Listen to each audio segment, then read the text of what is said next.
27. The answer from European capitals has been as resounding as it is clear. We are in an era of rearmament to respond to the short-term urgency to act and to support Ukraine, but also to address the long-term need to take on more responsibility for our own European security. On Saturday, we also agreed a new £2.2 billion loan for Ukraine, backed not by the British taxpayer, but by the profits from frozen Russian assets.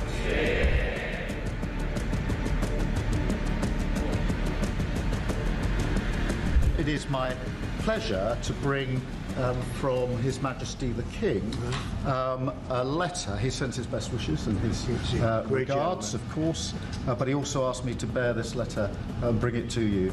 So can I present the letter from the King to you? Thank you very much. Am I supposed to read it right now? Yeah, please do. I will do. I've got to tell him what your reaction is, so I need to know.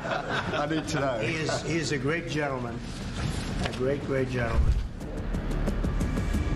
He said he thinks the war's going to go on for a long time, and he better not be right.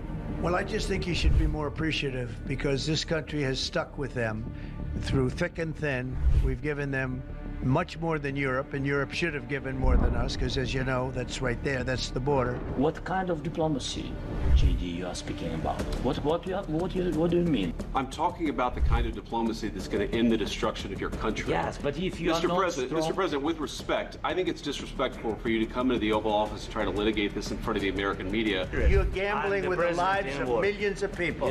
You're gambling with World War III. You're gambling with World War III.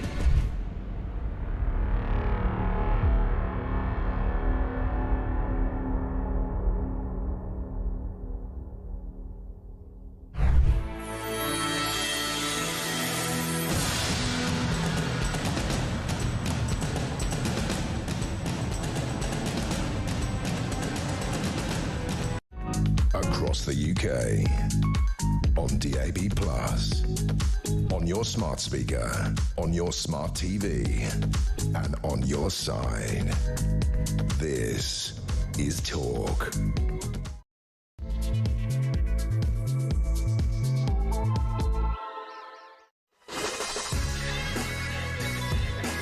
Good morning and welcome to Morning Glory. 3 minutes past 6, I'm Mike Graham, and we are reaching yet another Friday. A spectacular week of news, I have to say. Even in the middle of it, we did do that one day where we said we didn't have any news, so we'll take news from you. This morning, though, massive story. Heathrow Airport completely shut down. 24 hours is going to be before it reopens. There was some kind of massive power outage last night, some kind of explosion in a generator scenario, and basically they have no backup plan. So this is the biggest airport in the world, the biggest airport certainly in the UK, and one of the busiest airports in the entire universe, right? And if you're planning to go anywhere, as Steve Denyer is from Virgin Radio, you can't, basically. He was hoping to fly off to Bangkok. He's not going. Nobody knows what happened. Nobody knows why it happened. Nobody knows why they're so useless at recovering it. But this is modern Britain, ladies and gentlemen. Welcome to Morning Glory, and welcome to yet another absolute and utter disaster under this Labour government. Apparently, there is no part of our infrastructure in this country which actually works. You know, how is it possible to have the biggest airport in Britain, the biggest airport in Europe, the biggest airport probably in the world, completely out of action, completely dysfunctional for 24 hours? I was talking to somebody on the way into work this morning. 13,000 flights a day, right? So that's 13,000 flights. Just do the maths in your own head if you want. I don't know how big planes are. Say there's 300 people on average on a plane, times 13,000. That's how many people have been affected by this. And it is, to me, frankly, quite ridiculous that we haven't been able to fix this in a few hours' time. Instead of which, no, we'll have to shut it down. Afraid we can't allow you into the airports. It's going to be closed for 24 hours. I mean, talk about jobs worth. 0344 499 1000. If you're affected by it, keep listening to us. If you are affected by it and you're being told anything, please let us know so we can tell everybody else. You know the number, 0344 499 1000. Chloe Dobbs is here. Chloe, very good morning to you. She's going to be helping us with some of the stories on the front pages this morning. The Daily Mail's suddenly suddenly woken up. They must have been listening to our show all week. They've suddenly realised that council tax has soared to a record high. Well, we could have told you that on Monday. In fact, we did tell you that on Monday, but it is absolutely utterly ridiculous. But, of course, they're also pointing out another big campaign of ours. The service you get is still rubbish. And there's pictures of the terrible, awful scenes in Birmingham where there's a bin strike going on, where nobody's emptying the bins, where at one point yesterday, we'll show you the video later, people were chasing a bin lorry down the road trying to put rubbish in it because they were so fed up of having completely and utterly squandered what used to be a very pleasant city, which is now a rat's nest of vermin, nastiness, rum, sodomy and the lash, whatever you want to call it. I mean, I don't know what to tell you about Britain today. We've reached the end of the week, and we're in a worse place now than we were at the beginning of the week. Keir Starmer's still pretending to be the master of time, space and dimension, wandering about like some kind of military leader. We get a couple of videos to show you on that. We'll also be telling you about GB Energy. The boss of GB Energy, Jurgen, as we call him, 500,000 quid he's going to get now for his annual salary. And it turns out that he's finally got a first new project, and he's going to put a load of solar panels on schools. Well, nobody wanted him to do that. Nobody asked him to do that. And he basically, since he doesn't employ anybody, he's got nobody to do it. Maybe I should go and help him. 0344 499 1000. Yet again, another story about a prison guard who's been done for having sex with one of the inmates. What's going on there? You know, it seems to be people are joining up to be prison guards in order to have sex with the inmates. I mean, you know, there's a word for that, isn't there? I don't know. Anyway, this is Morning Glory. I'm Mike Graham. We are here all the way through until 10 o'clock in the morning. Let's get it on.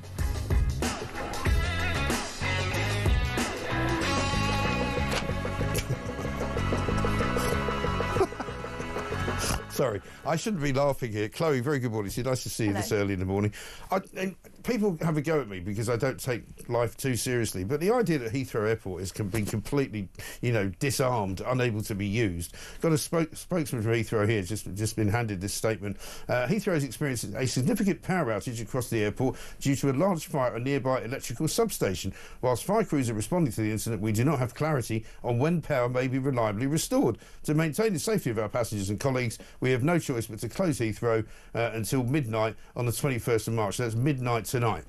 I mean, are you seriously telling me the biggest airport in the world doesn't have a backup plan? I mean, this is just absolute chaos. Yeah. I mean, we are becoming the laughing stock of the world, it seems. I'm sure in other countries they've got backup generators, so we've had you'd expect this, when I was growing up, you'd expect this in India or somewhere. You know, you go, oh, no, everything's gone to pot, you can't get anywhere, it's all shut down. Yeah, and you spoke about the number of flights being cancelled and the astronomical number of people that's going to affect. Don't forget the fact that we've also got 16,000 homes without power. Basically, the whole of West London is in the dark and has been shut down. I mean, that's going to cause it's a very good point, because that's the other problem. That's what's not being said is that in addition to Heathrow being shut, there's a huge part of West London which has no power at all. People are waking up this morning unable to listen to Morning Glory. Yeah, I mean, it's a dream come true for Just Stop Oil. We just had yesterday 9 Just Stop Oil activists convicted for trying to plot to glue themselves to the runway at Heathrow, but turns out that they've had the flight stopped for them, and they're going to have the emissions dropping today from Heathrow Airport to zero. Yeah, and people, talk about net zero. This is it. And people aren't able to have their lights on in their homes, in 16,000 homes. I mean, it's a dream for them. Ed Miliband's cheering, I expect. But this is the thing, you know, I was in New York when they had a massive power outage there, because of a substation in Niagara somehow, just blew up. And, you know, the American system has always been a lot more fragile than ours because they're dealing with a lot more people and they're dealing with a lot more power and a lot more sort of electricity going through their network. And everything there shut down for quite a long time. And Manhattan was out of power for, I think, about 4 or 5 days. But you don't expect it here. I mean, it's a very small country with a very small number of people living here. I mean, look, things are going to happen from time to time, but it just seems to feel like Britain, it will fall apart with the slightest thing. I mean, you'll get a leaf on one of the railway tracks, and suddenly all the trains have to close down for a day. Anyone who uses the trains frequently, like everything that ever happens in this country, they shut everything down without sort of. I mean, that's the first instinct, isn't it? Just shut it all down. Don't bother reopening it. We just can't do anything. Got a spokesman from Gatwick Airport saying, "We are aware of the situation at Heathrow Airport today, and we are supporting by accepting diverted flights as required. Flights are operating from London Gatwick as normal." Well, I mean, I imagine that the Gatwick is also limit up. They haven't got a lot of room at Gatwick. So if you're flying back into London today to Heathrow, where are you going to end up? Well, I guess you're just going to have to probably be stranded somewhere. They're going Manchester, to be Liverpool, that sounds Glasgow, Edinburgh, Dublin. I mean, who knows? Let's find out what Rachel Reeves thinks about it. Check in with the Chancellor.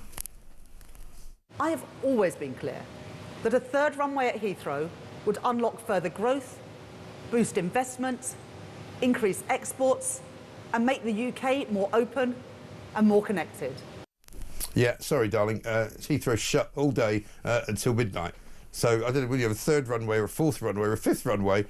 If you can't protect the bleeding generators from blowing up, what's the point? Well, I mean, yeah, that video has not aged well. It hasn't. Has it? I mean, it's kind of a little bit like Ed Miliband's net zero dreams in that he wants to build millions of wind turbines and solar panels and whatnot, but then the national grid can't cope and they're having to turn off the wind turbines. And pay people we just don't have the infrastructure sorted out. And worse in than that, pay people £181,000 an hour not to run the wind turbines. That's the other story we had last week, where, basically National Grid gives money, free money, to people that run wind turbine farms in order just for them to do nothing. It is just beyond belief. It is. It's broken Britain at its finest. It really is. I'm afraid it is. And I mean, I don't want to sit here and gloat, but I mean, the first thing I did when I woke up this morning and saw this story, I just burst out laughing. So I thought, well, this is typical, isn't it? Typical of broken Britain, typical of a country which can't seem to do anything. Council tax is soaring. We see that on the front page of the Daily Mail today. The editors obviously opened up his new council tax bill, which we did on Monday, because I got my new council tax bill last Friday. And I went, hang on a minute, it seems to have sort of more or less gone up by about 33%. They say it's 5%, but it's a lot more. And they're saying the average increase now is about 109 quid for people over the course of a year. Yeah, I mean, we were told by Labour before they came into government, we are not going to raise taxes on working people, and they think that working people council tax going up maybe doesn't count because it's being done by local authorities. But if you talk to people in the councils about this, they will say, well, this really is the government's fault, at least to a significant extent, because they've hiked up national insurance. They've got to pay all the people that work for the council. Who's got to absorb that? Right. Well, working people. Don't they get a break on that? Or don't they get a refund? I think public sector organisations do get a refund on the actual national insurance, which makes it even more insidious, because it means that people like the NHS, people like local councils, people like, I guess, civil service departments, they all get a buy. They all get a pass on that.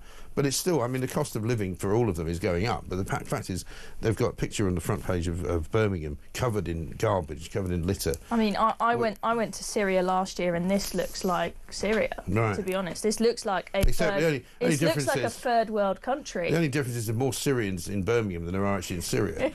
So I mean, perhaps there is. I mean, just ridiculous, unbelievable stuff. Listen, anyway, if you're trapped at Heathrow, if you're stuck, if you want to have information that you can, or you've got information you can pass to us, which we can pass to everybody else, that would be very helpful. We're going to talk to Simon Calder, who of course will bring us the latest on what's going on at Heathrow. But it is a massive, massive bungle. It's a massive story, and it's a massive screw up. Basically, the biggest airport in the world, the busiest airport in the world, has been shut for more than 24 hours. It won't be reopening until after midnight tonight. What an absolute and utter shambles. 0344 499 1000 is the number. 13 minutes past 6.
Look, I mean, I've been a voice that's been pretty sceptic for a long time. I was a rebel on the zero emission vehicle mandate. I voted against that. I've been making the case for why my constituents shouldn't be forced to pay tens of thousands of pounds for heat pumps that will make them colder and poorer, rather than relying on better technologies that are out there, as well as calling for, our great innovators to look at things like synthetic fuel. So I've been on this page for a long time, understanding that the cost of net zero is actually unbearable.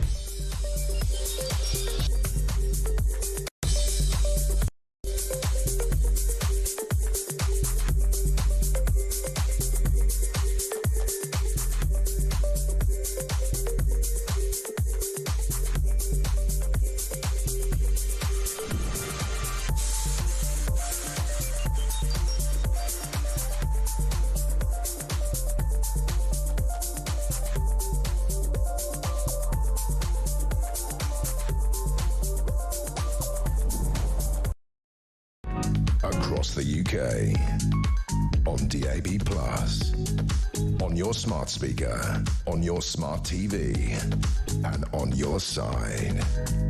This is Talk. Welcome back to Morning Glory, 16 minutes past 6. We are in the throes of an aerial disaster, ladies and gentlemen, this morning. Heathrow Airport has been shut down after an explosion in one of their sort of generator areas. They've got no electricity. There's a power outage at Heathrow, which is going to close the airport basically effectively until midnight tonight. 1,300 flights affected. If you're one of those people affected by those flights that are not going, we'd love to hear from you. We'd love to know what you're doing, what the alternative plan is. I don't know what the alternative plan could be. But a man that might know is Simon Calder. He's the travel correspondent, of course, at The Independent, man that knows everything about these kinds of stories as they happen. Simon, very good morning to you. Oh, good morning. I am so sorry, Mike, that there will be a couple of 100,000 people today whose travel plans are being torn up as a result of this. And I'm afraid the knock-on impact will continue over the weekend. Certainly, if you're booked on British Airways, then things are going to be very, very tricky. Just looking at the diversions, it's extraordinary. The first wave of BA flights coming into Heathrow, and bear in mind there are 120 planes in the air aiming for Heathrow at the time the airport said, sorry, we're closed. BA have got the flights from Cape Town, from Johannesburg, from Lagos, from Singapore into Gatwick Airport. But of course, Gatwick filling up very quickly, and it's not staffed with all the baggage handlers and UK border force. Other people arriving in Manchester, in Birmingham, in Glasgow, and they, again, are the lucky ones. So here in Glasgow, Virgin Atlantic and British Airways have just touched down from New York. At least passengers will be able to get off those planes, join a very long queue because they weren't expecting so many people, and then head into town and catch a train to London. But I'm also seeing, the flight from Accra in Ghana on BA landed in Lyon, lovely part of southern France. Sorry for laughing. It's nowhere near Britain. Well, no, the big and look, you could get a train to Paris and you can make your way from there by Eurostar. But actually, the huge problem is that an awful lot of people on that plane weren't expecting to be going to the European Union and won't necessarily have the right papers for it. So. And also, who's going to? If you land in Lyon and you've got to get from Lyon to Paris to Gare du Nord to get on a train to the King's Cross, who's paying for all that? Well, look, if you're booked on British Airways or Virgin Atlantic or any airline from Europe coming into the UK, then it's very clear that it is their obligation.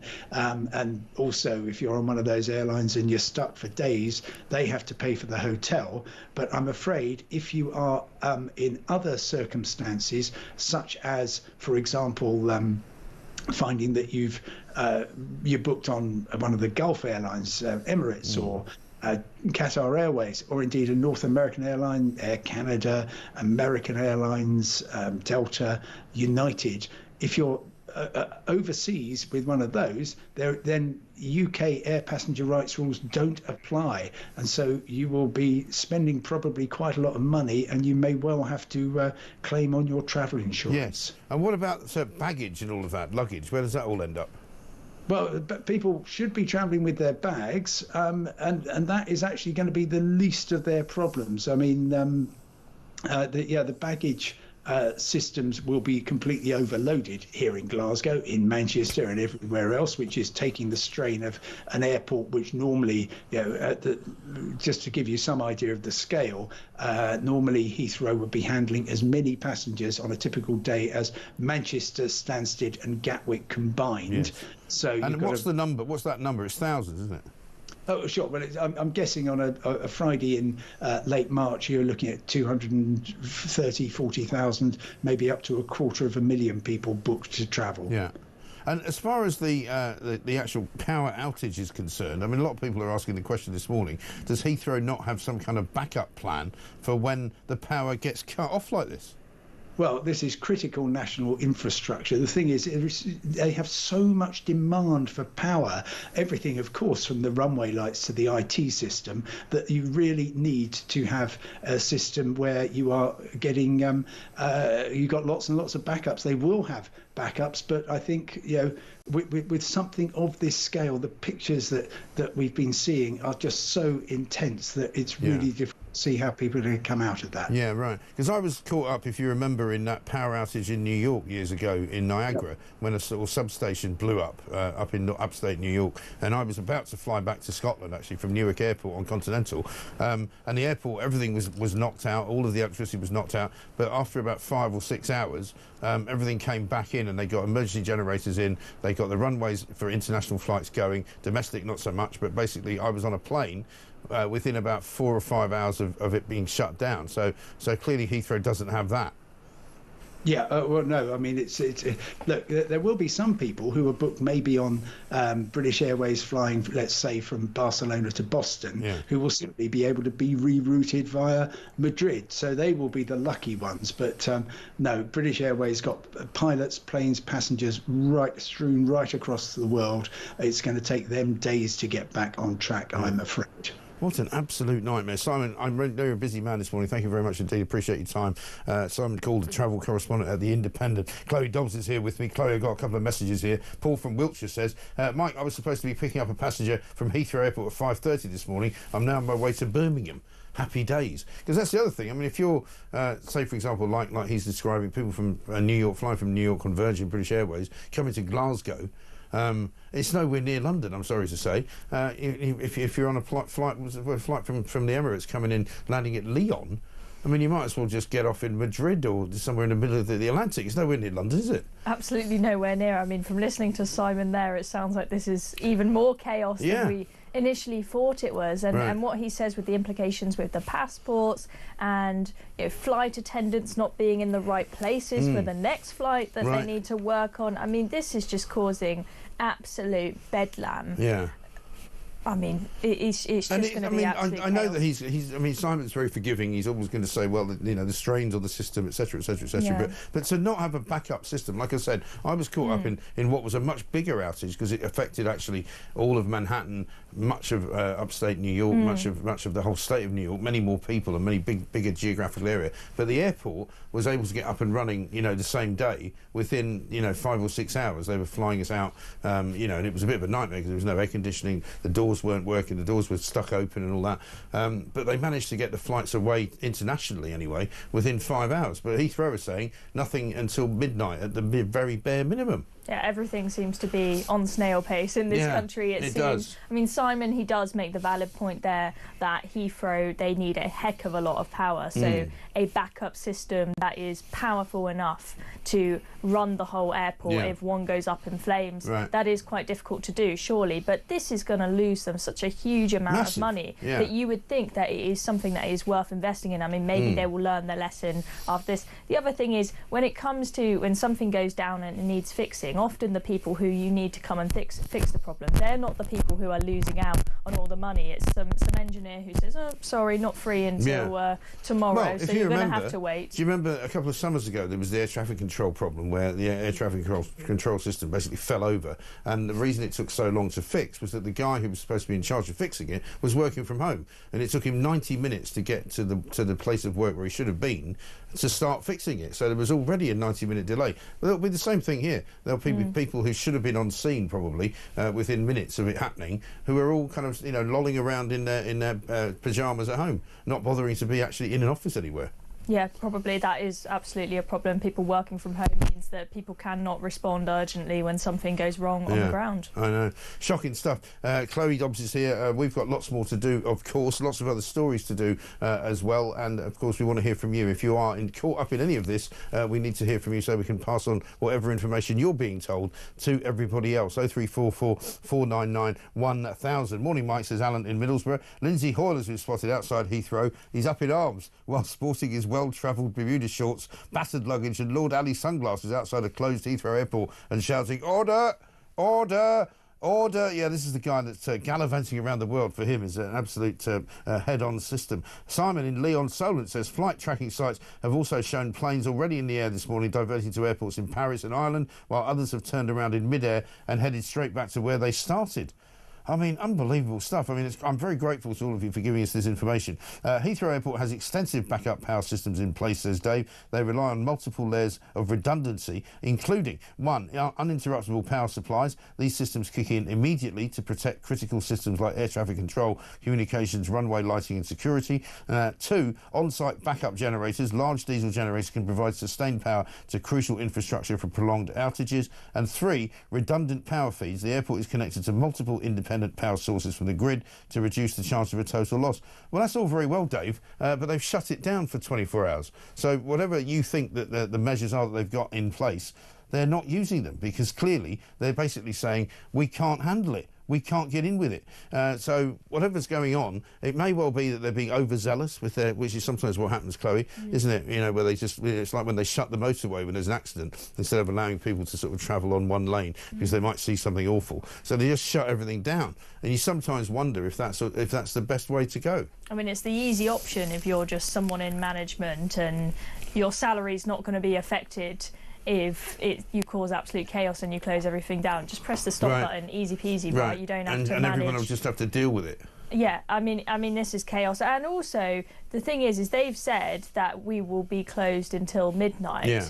But would they know for sure if they're going to be able to open again after midnight? I mean, they've had that electricity station literally go up in flames. I mean, it will be burned to pieces, right? I mean, we've just seen, well, we've got the video on now, right? I mean, this is going to cause huge damage. It's not like you can fix that overnight. No, they may be able to get these extra systems that one of your viewers has very kindly explained to us. They may be able to get that up and running, but will they be able to completely repair this station that's gone up in flames? This could go on the whole weekend, possibly. But I think so. I think probably not just the weekend, but it will probably go on as a damage problem for Heathrow in general for months on end, because that's what happens in this country. Lex says this, Alex in Devon. Morning, Mike. Whilst West London is without power, we can all feel much better. Our great leader is sending billions to Ukraine to ensure their power stations get restored. Another clown world week. Great news day, though. Well, absolutely right. And one from Francis in Wilton. Heathrow substation fire knocking out the only grid source to Heathrow Airport is an example of very poor planning for a massive site. It's unbelievable. My old 35-strong former company had dual internet connections and a generator which was automatically fired up if the event of the grid failed. Our regulator would have fined us if we did not offer continuity of service. Well, that's what I'm saying is extraordinary. How is it possible for one of the biggest airports in the world to be knocked out and completely made unworkable for 24 hours? I just don't get it. Where is the planning? Where is the kind of the fail-safe? Where is the infrastructure for this country? It seems to me that somebody needs to be fired over this, and of course nobody will be, but somebody needs to be fired. Is there, I mean, we need to get, actually what we need to do is get our hands on whoever is the Minister for Aviation. There must be somebody. Let's get hold of them, let's get them out of bed, if they're not out of bed already, because they bleeding well should be, and get them to answer why this situation has arisen and why we are now the laughingstock of the entire aviation world. Not to say the people of West London, who deserve an awful lot better. 6:29, this is Talk.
UK. On DAB+, on your smart speaker, on your smart TV, and on your side. This is Talk. Welcome back to Morning Glory, 6:33. We are in the midst, ladies and gentlemen, of a massive crisis. If you're just waking up, Heathrow Airport has been shut down by a huge explosion. A power outage has happened, which basically has meant that they've shut the airport, the busiest airport in the world, 1,300 flights a day, loads of people completely stranded. Flights coming into London are being rerouted to all sorts of places: Glasgow, Edinburgh, Northern Ireland, southern, the southern Republic of Ireland, Lyon. Apparently, some people are landing in. So if you're currently waiting for people at Heathrow, you won't be able to get to the airport, so we'll keep you updated with it as best we can. And of course, we were saying earlier, we need to get hold of, and we will try to get hold of, the Secretary of State for Transport, Heidi Alexander. Apparently there's a bloke called Mike Kane, who's the Minister for Aviation, Maritime and Security. I hope he's up as well, trying to sort it out. But they're basically telling everyone, don't go to Heathrow Airport. There's no flights leaving today. There won't be any flights leaving until at least midnight. Chloe Dobbs is here with us, looking at what was in the papers this morning. We haven't really got so many of the stories in the papers because this has taken over everything. And Steve Denny from Virgin Radio's here. Steve, you were supposed to fly off to Bangkok today. Yes, the flight to Thailand was due to take off at 10 to 4 this afternoon. I woke up this morning to do my Virgin Radio show, had a message from Emirates saying, due to the closure of London Heathrow, your flight stands cancelled. Please contact your travel agent. Right. So I booked this. There's so many people you book on online. You book it online, yeah. You're a travel agent, is there? Lastminute.com. Right. I booked the hotel and I booked the flights to go away for a week. You can't get in touch with them. I've tried to, just chatting to a bot. They've sent me basically a legal message to say, as far as they're concerned, the flight hasn't been registered cancelled yet. So only when it is will they look into alternatives. What you can do, with my flight, you fly to Dubai, which is the Emirates hub, get off the flight, and then you get on a connecting flight, so it's 2 flights. And what about the hotel? Presumably the hotel is a separate entity as well. You have to contact them separately, or what? Well, I think lastminute.com booked both. So they do it all, and you tend to get it a bit cheaper, you know, and I thought maybe, I mean, it's great when it works. When it works, but who knows? I'm completely, I just don't know what's going to happen now. Emirates have got huge backlogs, so I've tried to phone their customer services. Nobody's picking up. No, of course. And they're going to tell me. So frustrating, isn't it? So honestly, the whole thing could be cancelled. I don't know. I mean, but you don't know that. Happened. And also, you know, you don't know whether they can then let you go at another time of the year, but that's not the point. Presumably you booked a week off. Exactly. You know what it's like? We book a week off work, and you can't suddenly turn up now and go and see your boss and go, actually, I'm not going now. Can I have the shows back? And he'll be like, no, because we've already given you a show to somebody else. I mean, it's a nightmare, isn't it? Yeah, it is a nightmare. So I don't know what's going to happen. I mean, should I be one of those people going to, say, Gatwick Airport with my luggage to say, look, I'm here. Can I be fitted on another plane? Do you just stay at home and wait for somebody to call? I presume that's what happens. Yeah, because until you know that you can use your ticket on another flight, there's no point in you going anywhere, because they'll say, well, you can go on another flight, but you'll have to pay for another flight. Exactly, and you'll be stranded at the airport, and you'll be a nuisance. They're telling you not to do that at the moment. And what we just spoken to Simon Calder about is that, you know, the problem with places like Gatwick taking some of the flights, not many, is they're not geared up. They haven't got enough border force people. They haven't got enough baggage handlers. You know, people are going to be having nightmares. I mean, there are people currently landing in Lyon, right, who thought they were going to land in Heathrow. Can you imagine? So they've got to get from Lyon to Paris to London. You know, it's just ridiculous. The backlog, isn't it? It's going to be horrific. So even when this is sorted, you're going to have flights and crew in different countries not ready to kind of resume the normal schedule. So this, I mean, literally, this could take days now. So I would suggest to you, it's Bognor Regis for the weekend. Just get yourself on a train. Can I join you in Sussex for the weekend? Just come down. Come down. You walk the dog with me. It'd be lovely. But maybe by Monday it'll be sorted out. But I mean, there's no likelihood of this being sorted out. I don't think in the next sort of 72 hours. Is there? No, I think the whole weekend is going to be absolute bedlam. As you said, Steve, we've got flight attendants in completely the wrong places. We've got people who, like you, are just up in arms, trying to contact people, and all of the phone lines. It's a disgrace, actually, that you can't get through to anyone. I know. I mean, I was furious when I booked a flight in March 2020, great time to go away to Italy, and of course it got cancelled because of COVID, and Ryanair came out and said, oh, we're amazing, we're going to refund everybody who has had a cancelled flight, just get in touch with us and then we'll refund your flight. I went on the online chat and it says, you are number 4,000 in the queue. I literally left my laptop open all day and tried this for several days. Eventually I got through to one person and then after a couple of messages, they ghosted me. So I never got my 150 quid back for my Ryanair flight, but I expect you'll probably be losing a heck of a lot more than 150 quid on this. Yes, absolutely. Yeah, I mean, this was, you know, the whole holiday was £2,000. Right. So when you look at it, you know, it's a serious thing, isn't it? It really is. And, you know, to make the anxiety even worse, it's just not knowing and not being able to contact anyone because nobody's picking up. And seemingly, you know, at 6:30 in the morning, no one knows yet what to do. No. So they're trying to work this out. It's a worldwide And there'll be people problem. wanting to travel for weddings and for, you know, for family get-togethers and all of that sort of thing, you know, things that have been set up for years possibly, and then now they're just screwed. The whole of the world's airlines are just knackered now. I mean, that's a good point. It's before the weekend. What if you've got a wedding to attend tomorrow on Saturday and you're going to miss... Imagine if you miss your own wedding. Well, I mean, that may be a good thing. I mean, let's just speak from experience, you know, just don't bother. Everything happens for a reason. Yeah, exactly. But, you know, I mean, I feel bad as well for people even just landing in Glasgow. But apparently Virgin and British Airways, both flights from coming overnight from New York, have landed in Glasgow. And you imagine, you know, you've been on the plane, you've probably been at the airport for a couple of hours, you know, you're knackered, you're tired, you just want to get home, you've maybe got something to do tomorrow with the kids or whatever it is, and you turn out to be, you know, another 12 hours away from your destination. Yeah. The only good thing, I suppose, is you've still got your luggage. I mean, Simon seems to think that at least luggage will be taken off. But it's going to be just a nightmare for so many people. I know if you're not travelling anywhere, you probably listen to this going, I don't care, I'm not going anywhere, I can't afford to go anywhere, I haven't got any money, you know, the government's taken it all off me. But it is just, it's a real illustration of how badly run this country is, it seems to me. Because when it goes how can wrong, they not have? How can they not have a backup generator?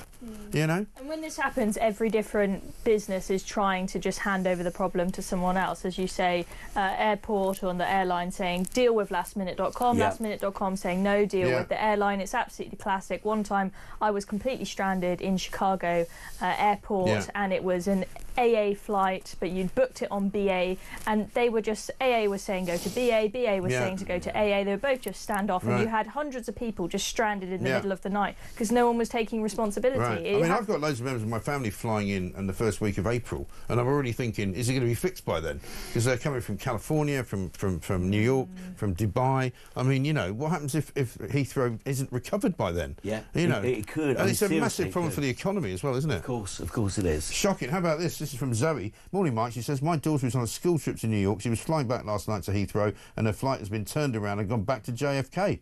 No idea when she'll be home. I mean, it's ridiculous, isn't it? It's like, talk about the impact on the economy. People are going to look at what's happened now and think, am I going to book a holiday to England now? Seems like they can't get their act together there. Yeah, it's a bad look, isn't it? People might start avoiding Heathrow, going to other airports instead. So it's like I said this morning, it's like the sort of thing that you would expect to happen in India or, you know, somewhere in the Far East where they haven't got enough electricity. Apparently we haven't got enough electricity either, and probably down to the old nutters from Net Zero. Somebody asking, why have we not heard from the Transport Secretary, Louise in Suffolk? Well, I don't know. Heidi Alexander, you better get up and you better get out of bed and you better get in front of a camera and you better start talking to the people of this country to tell them what to do and tell them to explain why at Heathrow they are complete and utter numpties and they can't run a bleeding airport. It's as simple as that. 6:41.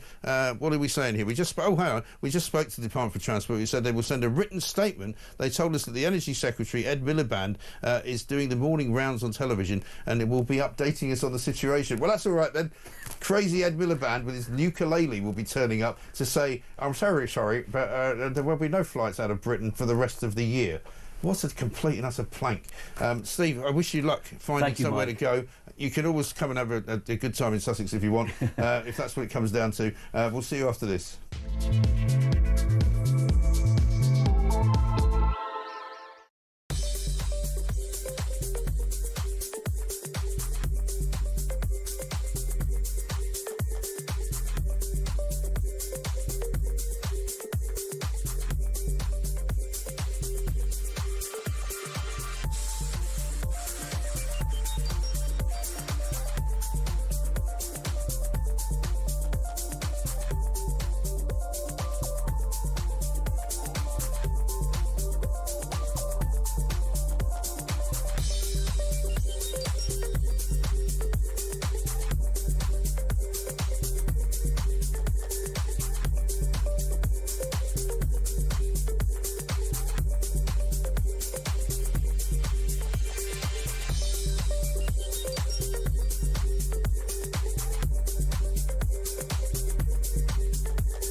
Vladimir Putin has shown over and over again that he uses agreements, talks, to reposition himself, re-equip himself. So we've seen this before, and we've seen this with Ukraine. Assurances were made, agreements were signed between Russia and other countries about protecting the integrity, the independence and the sovereignty of Ukraine, particularly at the point when Ukraine gave up its nuclear weapons arsenal.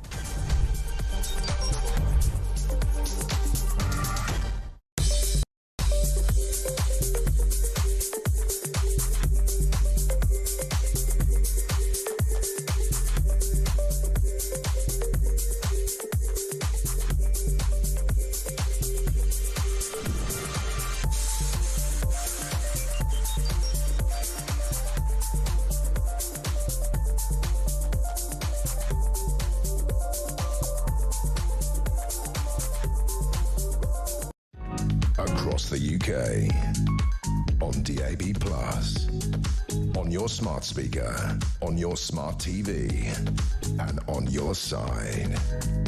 This is Talk. Welcome back to Morning Glory, 6:45. I'm here, as is Chloe Dobbs. We're looking into some of the stories in the papers, as well as bringing you up to date with all the latest news from Heathrow Airport, which, as if you haven't woken up yet and realised what's going on, has been locked and shut down, basically, until midnight tonight. There's been a big fire, there's a power outage, there's no electricity. If you're in that part of West London, there's also no electricity in your house, and there's basically a massive power cut. And it brings me back, Chloe, to the story that's on page 2 of the Daily Telegraph. Net zero dogma risks 70s-style energy crisis. And I'm old enough, unfortunately, to have lived through the 70s-style energy crisis, and we literally had candles and no power for most of the day. For about 3 months, we would have an hour's worth of power in the morning, so my mother could make breakfast before I went to school. I went to school 1 day a week because they didn't have enough energy to heat the school, and then you have 1 hour in the evening to have dinner. The rest of the time, you're literally sitting in the dark with candles. That's bonkers. I know. And you were living like a caveman. Yeah. It's proper olden days. Proper story. olden days. You can't yeah. even imagine. I tell my it. kids, and they're going, I haven't what? been through anything like What? that. Did you not even have anything on your phone? I was like, no, we didn't have phones. We didn't have iPhones. Yeah, I find it hard to imagine an era without the internet, No internet. let alone without any Without lighting. any power. Right, well, if you're living in West London today, you'll know exactly what it feels like, because that's what's going on.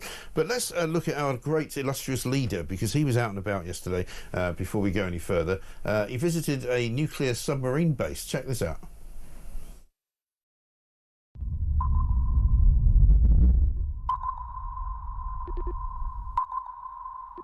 And the next thing you see is that plonker turning up to thank you for your service, you know. It's just discovered, by the way, that people who work on submarines spend a lot of time at sea. What does he think they do? They're on a submarine. Of course they spend lots of time at sea. That's their job. Oh gosh, that video was quite cringy, wasn't really is. it? I mean, and the tear-jerking music as well. It feels a bit like you're watching Titanic. Yeah, or well, something. they've started putting music. We did a thing earlier this week where they put this really weird-sounding music on top of something else that he was saying. It sounded like 70s porn music video. You know, it was just really, really weird. And he's got an interesting social media team, I think. Everything that he doesn't look right. It just looks wrong. And that's the thing. He's trying to come across as someone who is charismatic, when actually he just hasn't got the X factor. There's only so much music and sound effects can do, and he's trying to make himself out as this strong leader, standing up to Putin, saying, oh, Trump's the one being a softie with Putin, but look at me, I'm going to lead the West. We've got this special coalition that we've put together. But I'm sorry, the guy does not come across as any kind of Churchill, does he? He really doesn't. I mean, the i-newspaper's got this front page which says Starmer threatens Putin with severe consequences if Russia attacks UK peacekeepers. I mean, yeah, I bet Putin's terrified of Starmer. Terrified, going, oh my God, what's severe consequences like? What's he going to do? You've seen that video of him punching the punch bag, where he's like punching it like about this hard. Oh, it's so funny, that video. It's so cringe, isn't it? Let's have a look at what he had to say after this meeting. There was a big meeting yesterday of a load of generals who were talking about what they could do for peace in Ukraine. Check this out. Well, the Coalition of the Willing is a group of nations politically aligned to the defence and security and sovereignty of Ukraine. And we had a big political meeting at the weekend that I convened. We're moving, if you like, today from concepts to military plans, and that's an important step forward because the timetable, as I say, is moving into sharper focus, and obviously nobody knows what the outcome will be, but what I do know is that if there is a deal, we must be prepared. We can't start our preparations after a deal. We've got to start our preparations before, and that's what we're doing. Well, you start your preparations before anything happens. That's why they're called preparations. He's talking just gibberish, isn't he, now at this point? You know, we don't know what's going to happen. We don't know what the meeting is going to do. We obviously have to start our preparations before anything happens. You know, is this man an idiot? I'm sorry. Is he? He is, and he's as I say, he's trying to look strong by organising all of these meetings. But from what I hear, I don't think anything particularly substantial is being planned and agreed at these meetings. I mean, it's not even really looking like a peace deal is looking that likely, and exactly what the terms will be. We've had Putin messing about, leaving Donald Trump's team standing and waiting for hours on end. Right. A little bit of a soft power play. He's just messing everybody around. Yeah, and he doesn't want to give Ukraine the opportunity to rearm and get stronger if there is a ceasefire that only lasts for a certain period of time. So you can see why Putin is not that keen. But I don't think Keir Starmer's really doing a whole lot of good here. He's also getting, you know, the Brits are getting a bit messed up by this European alliance or whatever they're calling it. We're Coalition on defence, of the willing. Where basically they're saying that they're going to have a big pot of money to buy arms for this is our the money, Europeans, by the way. But the Brits will not be included, which means that people like BAE Systems, Rolls-Royce, that make a heck of a lot of munitions, they are going to be excluded from this. The French are going to be absolutely loving it because it means that their companies are going to benefit and everyone's going to buy from them. But it's not very good for the Brits. It's really at a time when we're desperate for growth. And it shows you how ineffective Keir Starmer is as a negotiator, because he's not only lost the room when it comes to Trump, he's got nothing really to say in terms of affecting what Vladimir Putin does, and it appears he's got no influence in Europe either, because Macron's just gone, sorry mate, we're not going to bother with you. No, I mean, the French are completely taking advantage of us in many ways, not just on this, but on the small boats crossings. I mean, we've given them nearly £500 million, and yet we don't really do anything to hold them to account. No. They said we just give them money, and they do nothing. I've been over there in Calais. I've spoken to migrants there. I've seen what's going on, and the French, loads of them that I spoke to, they've all been given letters by the French that say, "You've got 7 days to leave the country. Please go." Not giving them a flight somewhere, not giving them a flight to Rwanda and room and board like we offered. Just saying you've got to go. Yeah, basically saying, get on a boat, get on a lorry. You've got to leave. Right. Meanwhile, we're still handing them all our money, yet we do nothing to hold them to account. Absolutely shocking. One from Sean in Norfolk says, morning Mike, if you've dropped off in France due to the Heathrow outage, just pop yourself into a dinghy, get yourself a free hotel, and he says, cheers, look forward to Plank of the Week, got next week's winner already. Well, you do have to wonder what on earth is going on. One from Stephen, morning Mike, listening to you this morning from a beach in the Maldives has prompted me to decide on some major life decisions, what cocktail to have next and which restaurant to eat at tonight. Keep up the sterling work, Stephen from Huddersfield. Well, this is the trouble, isn't it? And of course, one from Glenn in Leeds who says, shame there's no emergency hotel capacity to put all these stranded passengers in, must have been turned into migrant hotels. And I think a lot of the hotels around Heathrow actually have been turned into migrant hotels, so good luck finding a room if you happen to be stuck. But if you are stuck or you're waiting for somebody who's supposed to be arriving, we'd love to hear from you. You can pass us your information on and we can pass it on to everybody else. But you're looking at pictures now of this massive fire in West London, which seems to have put an awful lot of the I'm not quite sure how many, we've got a figure yet on how many houses are out of power, but it will be thousands of them around the Heathrow area. Heathrow itself, 15,000 I'm told. The Heathrow area itself, of course, completely and utterly out of power. And again, you have to ask the question, why is there no backup plan? Why on earth is there no emergency generator that can at least get flights off the premises? Because you've got something like, 1,300 flights today which are going to be cancelled because it's not reopening until midnight. Absolutely and utterly ridiculous. Crazy situation. Don't know what to say about that, really. Meanwhile, well, let's talk about more net zero nonsense, right? Jürgen, who's my favourite member of the sort of the quangocracy, Jürgen Meyer, who's the guy who's in charge of GB Energy, they came out yesterday and decided that they're actually going to have their first major project, which is to put solar panels on something like 500 schools up and down the length and breadth of the country. Nobody's asked them how to do it, or nobody's told them when they're going to do it, and they haven't really got anybody that can do it, it because Jürgen's apparently the only actual employee of GB Energy. And haven't they decided to pay him or one of the others 500k a year? 500,000 a year, yes. I mean, we had nice work if you can get it.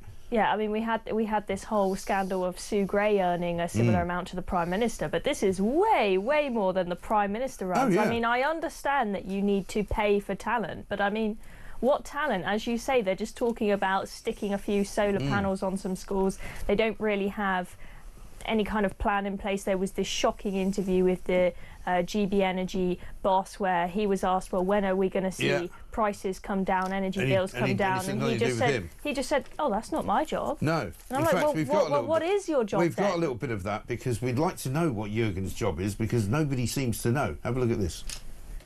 Great British Energy stems from one very simple idea, that British people should have a right to own and benefit from our own natural energy resources.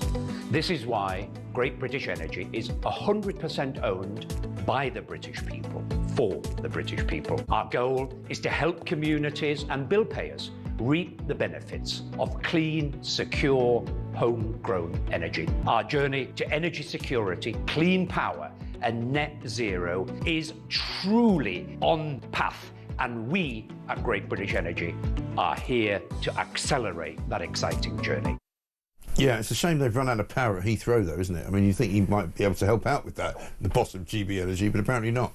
No, not in his remit, as is bringing down the energy bills of the people in this country. Not in his remit. Nothing's his problem. He just takes his nice big salary and then goes home and I guess makes a video saying, oh, look, we're going to... And he made that video, despite talking about how proud he was of being based in Aberdeen. He made the video in London because he doesn't actually go to Aberdeen.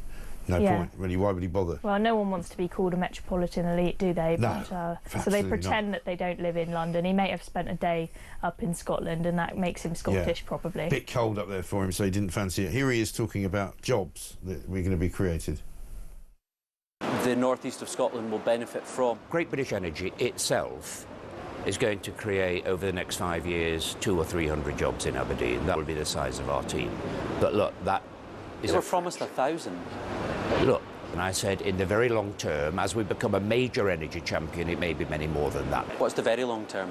Well, look, we grow these companies. Energy companies grow over 10, 20 years, and we're going to be around in 20 years as a British energy champion. I mean, it's just rubbish, isn't it? You look at these things and you think, am I living in some kind of Alice in Wonderland kind of weird acid-inspired dream? Because nothing works. The people who run this country talk rubbish. They talk nonsense. They don't seem to be accountable for anything they do. No. You know, here we have, you know, a massive crisis. We haven't heard from any government person yet. I know it's only 7 o'clock in the morning, practically, but they should be out and about talking to us and saying, you know, this is a terrible situation. This is what we're going to do to fix it. Yeah, you see there just the goalposts constantly moving. Yeah. We were told by Labour before they came into power, we're going to do X, Y and Z, we're going to hit all these goals, we're going to fix all these things. And yes, I know I wasn't expecting them to fix everything overnight, no, of course but not. Suddenly they came in and everything changed. I mean, but for they example, managed to break everything overnight instead of fixing it. Yeah, pretty much. You know. So, I mean, here you've got him saying, oh, no, that goal for making a load of jobs, that's the very, very, very long term, i.e. when I'm no longer in this job, when Labour are no longer in power, and it's not my problem. We've seen on other matters, we've seen the migrant hotels. They said they were going to, well, we were hinted that they were going to close those within 12 months and stop using them. But actually, the number of migrant hotels has gone up. They've opened more of them, and they've now changed the goalposts and said, oh, maybe by the end of Parliament, maybe by 2029, but no actual plan on how to get there. They're just taking us for fools. They think the British public are a joke. They really are. Jonathan Reynolds is away, of course, in Washington, D.C. I wonder if he's going to have trouble getting back to Heathrow. Angela Rayner as well. She took a little trip recently. I wonder where she is now. It's been an incredible experience coming to Ethiopia. The UK is committed to working with Ethiopia in conflict resolution and humanitarian need. The work that we've been doing in helping businesses grow and the UK economy to work with the Ethiopian economy. I also met with the Prime Minister, and it was fantastic to hear his aspirations for Ethiopia's future. It was great to visit Ethiopia. Brilliant. Gone to Ethiopia. She can't remember the Prime Minister's name, that's why she didn't say it. Chloe Dobbs, great to see you. Heathrow's disaster. We'll come back with more after this.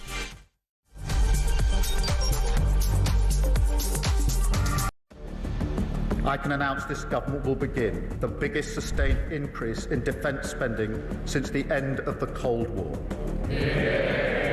We will deliver our commitment to spend 2.5% of GDP on defence, but we will bring it forward so we reach that level in 2027. The answer from European capitals has been as resounding as it is clear.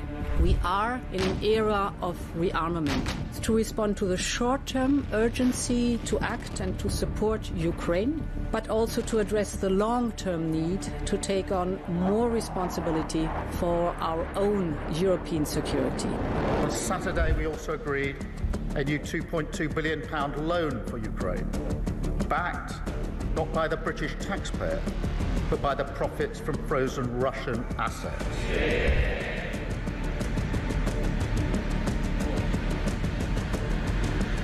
It is my pleasure to bring from His Majesty the King a letter. He sends his best wishes and his regards, of course, but he also asked me to bear this letter and bring it to you.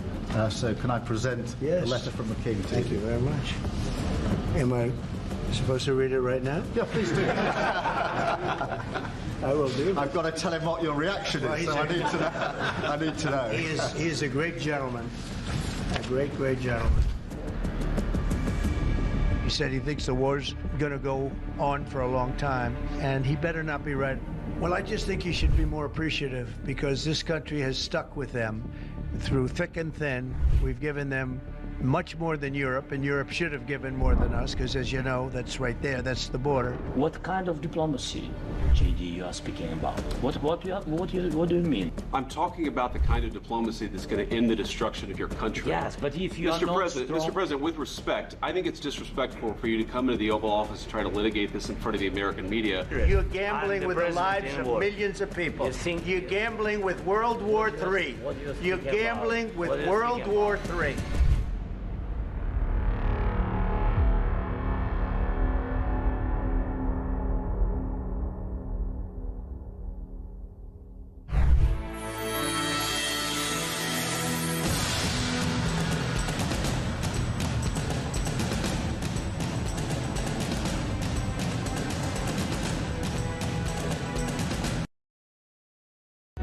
Across the UK, on DAB+, on your smart speaker, on your smart TV, and on your side.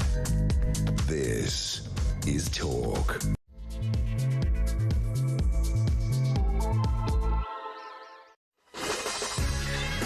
It's the Morning Glory. It's coming up to 3 minutes past 7. The sun is up. Another beautiful sunrise this morning as we move through the spring equinox. That's what we did yesterday. And it's going to be a very, very lovely day again today. Unfortunately, it's not a lovely day if you're trying to fly anywhere at all from Britain, really, because Heathrow Airport has been shut down. There's been a massive fire, a massive explosion, a massive power outage, which means that 1,300 flights, which would have been taking off from Heathrow this morning and throughout the course of the afternoon and the evening, are not going to be going anywhere. People who are flying into the UK have been rerouted to places like Lyon in France, Amsterdam, Glasgow in Scotland, Belfast in Northern Ireland, Manchester, Liverpool, Birmingham, sometimes Dublin as well. So, I mean, you are absolutely in a pretty bad state of affairs if you're waiting to pick somebody up, if you're hoping to go anywhere today. We had Steve Denyer in from Virgin. He was hoping to go to Thailand. It looks like that flight is not going to happen. Are you going to get your money back? Nobody's very sure. How is it possible that there is no backup generator plan for the biggest airport in Western Europe, one of the busiest airports in the entire world? It's absolutely and utterly ridiculous. We're still waiting to hear from the Secretary of State for Transport, Heidi Alexander. We're told that Ed Miliband is going to be out and about later on this morning talking to people about his net zero plans. Well, this is a good sort of dry run, if you like, for Mad Ed's net zero. This is from Sean in Bridlington. The Heathrow closure is a disaster for those supposed to be travelling. However, the shutdown is good practice for Mad Ed's net zero. Absolutely right, because this is what it will be like, for heaven's sake. Meanwhile, yesterday we got Keir Starmer, the man who thinks that he's making peace happen all over the Western world thanks to his incredible negotiating skills with the European Union, with Vladimir Putin and with Donald Trump. He's been checking out submarines lately. Let's have a listen.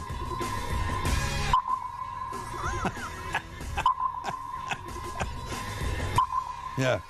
Dive! Dive! Dive! You know, Keir Starmer's coming. Can you imagine anything worse than coming off a long trip out at sea? Keir Starmer basically says, they spend most of the time out at sea. Do they really? Well, they're in a submarine, you complete numpty. Rodney!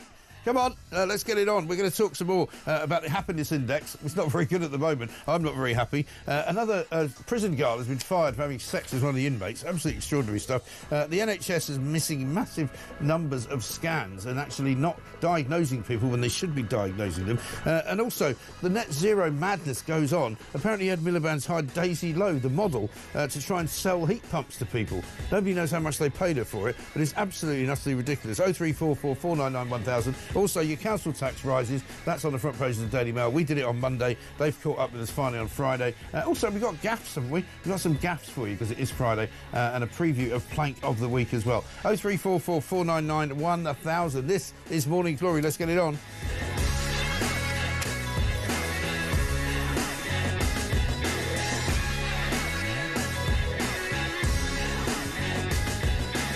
Donald says this from Bicester. He said, great show, Mike. Our council tax has gone up by £300.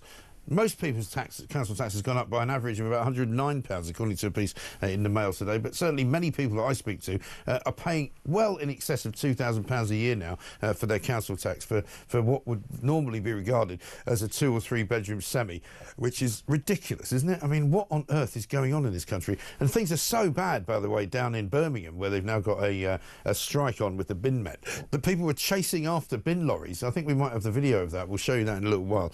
But basically, this is what Simon Calder. Let's go back to the start of the show. Simon Calder, the travel guru from the Independent, a man that speaks to us about everything that's going wrong all of the time. This is what he told us earlier this morning about what's going on at Heathrow. Oh, good morning. I am so sorry, Mike, that there will be a couple of 100,000 people today whose travel plans are being torn up as a result of this, and I'm afraid the knock-on impact will continue over the weekend. Certainly if you're booked on British Airways, then things are going to be very, very tricky. Just looking at the diversions, it's extraordinary. The first wave of BA flights coming into Heathrow, and bear in mind there are 120 planes in the air aiming for Heathrow.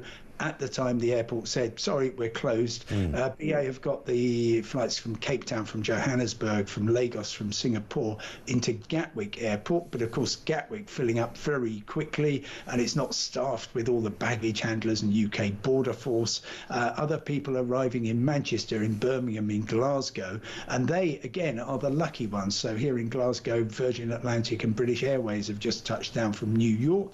At least passengers will be able to get off those planes, join a very long queue because they weren't expecting so many people, and then head into town and catch a train to London. But I'm also seeing, the flight from Accra in Ghana on BA landed in Lyon, lovely part of southern France. Sorry for laughing. It's nowhere near Britain. Well, no, the big and look, you could get a train to Paris and you can make your way from there by Eurostar. But actually, the huge problem is that an awful lot of people on that plane weren't expecting to be going to the European Union and won't necessarily have the right papers for it. So. And also, who's going to? If you land in Lyon and you've got to get from Lyon to Paris to Gare du Nord to get on a train to the King's Cross, who's paying for all that? Well, look, if you're booked on British Airways or Virgin Atlantic or any airline from Europe coming into the UK, then it's very clear that it is their obligation. And also, if you're on one of those airlines and you're stuck for days, they have to pay for the hotel. But I'm afraid if you are in other circumstances, such as, for example, finding that you're booked on one of the Gulf airlines, Emirates or Qatar Airways, or indeed a North American airline, Air Canada, American Airlines, Delta, United, if you're overseas with one of those, then UK air passenger rights rules don't apply, and so you will be spending probably quite a lot of money, and you may well have to claim on your travel insurance. Yes. And what about baggage and all of that, luggage? Where does that all end up? Well, but people should be travelling with their bags, and that is actually going to be the least of their problems. I mean, the baggage systems will be completely overloaded here in Glasgow, in Manchester and everywhere else, which is taking the strain of an airport which normally, just to give you some idea of the scale, normally Heathrow would be handling as many passengers on a typical day as Manchester, Stansted and Gatwick combined. Yes. So, and what's the number? What's that number? It's thousands, isn't it? Oh, sure. Well, I'm guessing on a Friday in late March, you're looking at 230, 40,000, maybe up to 250,000 people booked to travel. Yeah. 250,000 people affected by this today. I've got this from John, who says, "Morning, Mike. Picking up my wife from Heathrow today on a flight from Japan. I can't get through to Heathrow or BA. No idea where the flight will end up landing. What an absolute shambles." Let's talk to James Heal, who's here, Deputy Political Editor at The Spectator. James, very good morning to you. Morning, Mike. I hope you weren't planning on a little trip away this weekend, because obviously if you were, you might as well kibosh it altogether. And I know that this is a problem that will come up from time to time, but I'm quite staggered that something like this event can completely shut down one of the busiest airports in the entire world. I mean, you know, we've all been in situations where sometimes things happen like this, but to say that they're not going to be able to fly anybody in or out of Heathrow for hours and hours on end until midnight tonight minimum, it's just shambles, isn't it? Well, I mean, it's really very concerning, isn't it? And I'm sure there'll be a full inquiry in due course into what went wrong. But you're right in your comments about talking about the need to make sure that there are kind of preparations, plans for when these things go wrong, because this is one of the world's busiest airports. And I was struck, I wasn't aware of the fact that what Simon just said, that when it gets going again, it's the new arrivals who get priority over the existing cancelled ones. So the poor people who were meant to fly out today, they could not fly out maybe until Sunday or something. It's a huge amount of disruption. And need to make sure that contingent planning is certainly in place. But again, you know, we find ourselves having these conversations about, oh, we'll have to do an inquiry, we'll have to find out what went wrong, a bit similar to when the air traffic control system fell over a couple of summers ago, and it turned out one of the reasons it couldn't be fixed quickly enough was because the main engineer was actually working from home, had to get in his car and drive for 90 minutes before he could get to the place where he needed to fix it. You know, I mean, it's a symptomatic problem of the infrastructure of this country and why it's not being properly sorted out.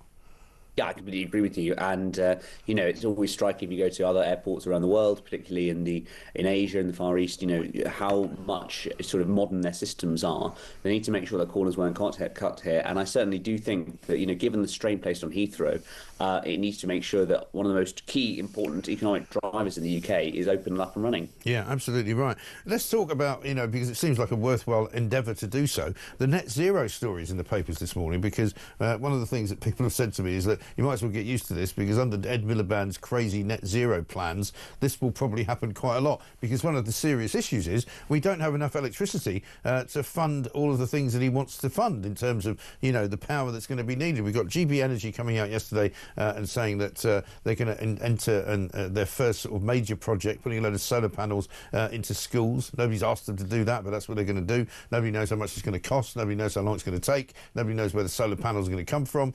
Meanwhile, we've got Ed Miliband saying that the head of GB Energy, Jürgen, whatever his name is, Meyer, I think, is going to be getting something in the order of £500,000 a year to run a company that doesn't appear to have any employees. And even worse than that, a piece of the Telegraph today saying the net zero drive will take us back to the days of the 1970s and 3-day weeks and power cuts and all sorts of nastiness, right? Yeah, I mean, I think that it was quite sensible probably of Kemi Badenoch to have this attack this week talking about net zero. And I think that, you know, people looked at that and saying that 2050 was impossible. My reading of it was over the next 18 or so months, the key figure in the Conservative lens is going to be, in their sights, Ed Miliband. And I think that's a key point of tension within the Cabinet between those who think that net zero is desirable but not the be-all and end-all, and those like Ed Miliband who think that it should come at the expense of everything, including, of course, sort of steel and aluminium production necessary for rearmament and other key economic priorities as well. So I think that that's one to watch over the next year or so. Yeah, absolutely right. Meanwhile, Keir Starmer, I've got to play you this because it's so ludicrous, off on his travels, making himself out to be yet another, you know, sort of half-baked military leader. Yesterday he decided to go and see some people on a submarine to try and look masterful. Check this out.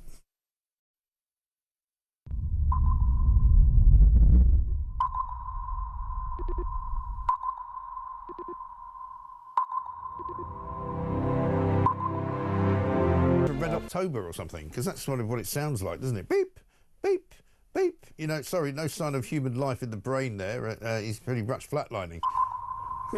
Well, I mean, I think if you just come off a sort of, 3-month deployment on one of these submarines, you might think, you open the hatch, you see the Prime Minister standing there, he'll get back down, let's go out to sea, let's go and defect, you know. I'm not sure that's what you want. No, absolutely right. But, I mean, he is really... I mean, I'm sorry to say this, because I don't want to minimise the importance of Ukraine and the whole business of peace in the Western world and all of that, but he's kind of cosplaying this whole thing, isn't he? I mean, he's making out that he's suddenly this military master. He's talking about, you know, moving from, you know, the peace conversation to, you know, military operations and talking to generals. And, you know, I mean, this is a guy who's literally been a lawyer all his life. He's never been anywhere near a battlefield. He doesn't know nothing at all about anything other than wearing a camouflage jacket over his suit, which he thinks turns him into some kind of wartime leader. I mean, it's bizarre. Well, my understanding is from talking to ministers and officials is the Prime Minister very much enjoys his time on foreign affairs, unlike economic affairs, where he's happy to leave all of that to Rachel Reeves. And it's true to say, a general rule, Prime Ministers love cosplaying. They love playing the big, you know, military world leader. They love making the most of the UK's remaining military assets.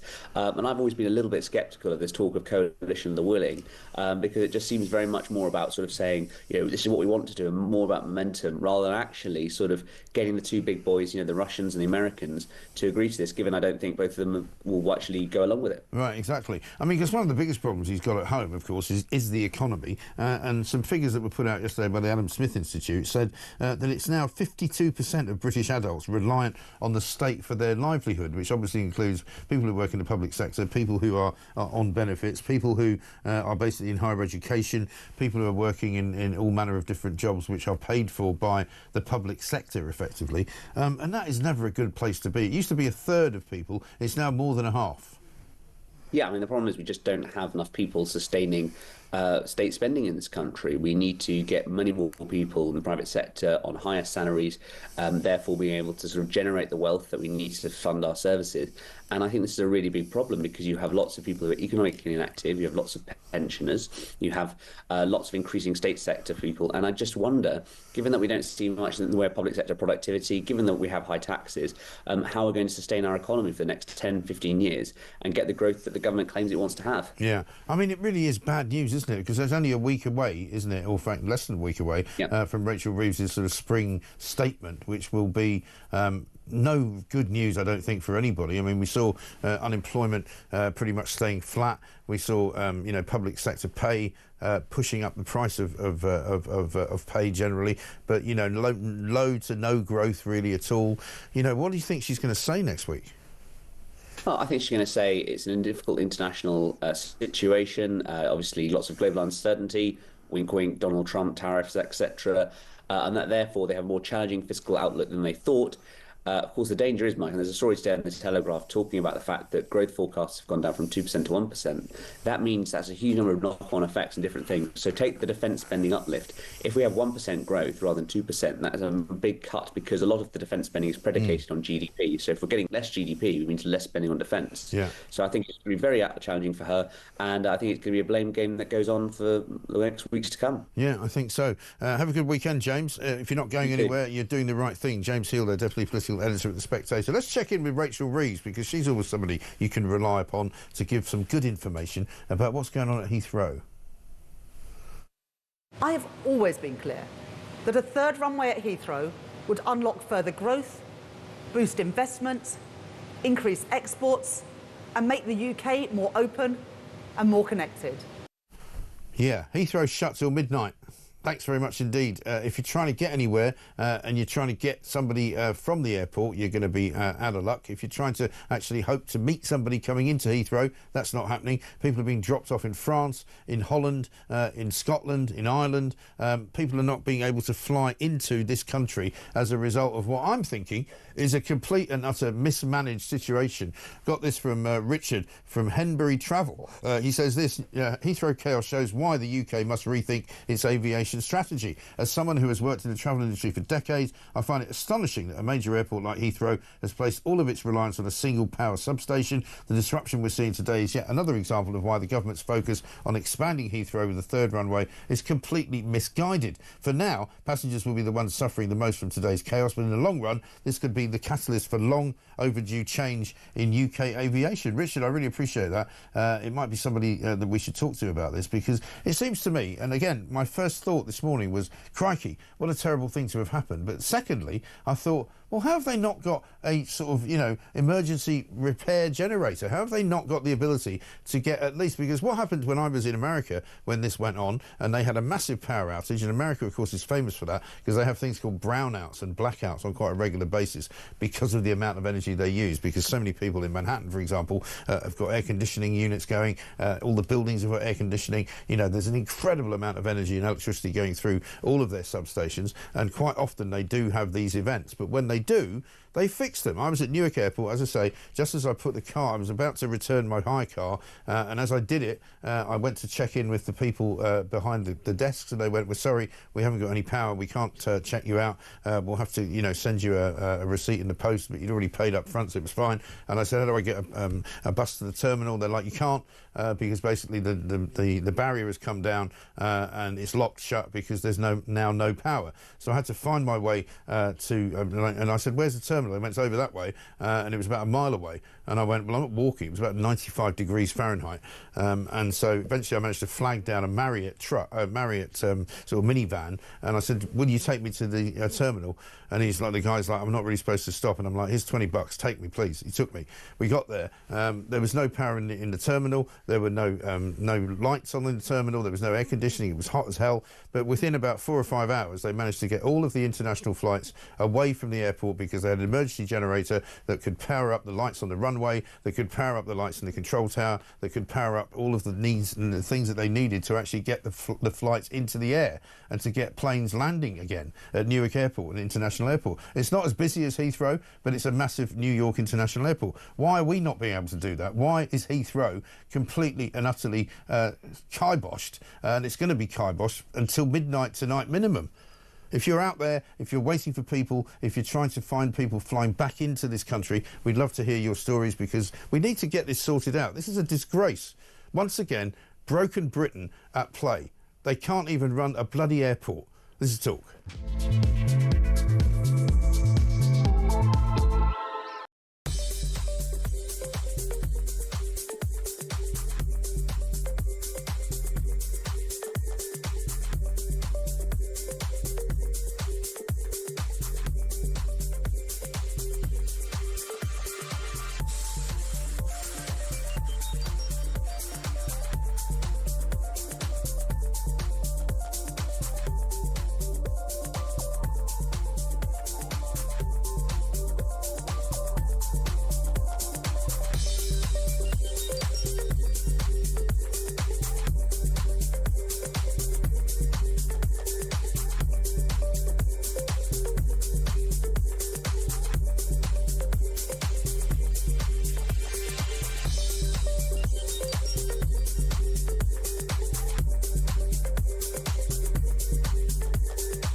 In the end of the day, it will be only for Ukraine, for Ukrainian parliament and Ukrainian people to decide what conditions are acceptable for us.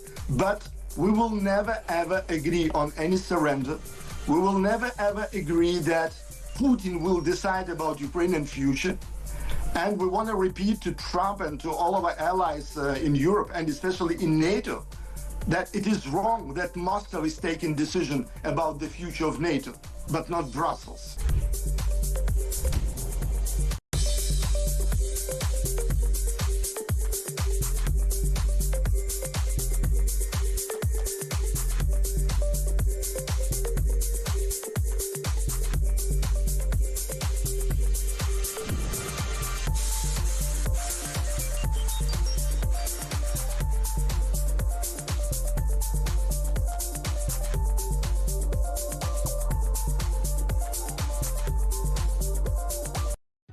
Across the UK, on DAB+, on your smart speaker, on your smart TV, and on your side.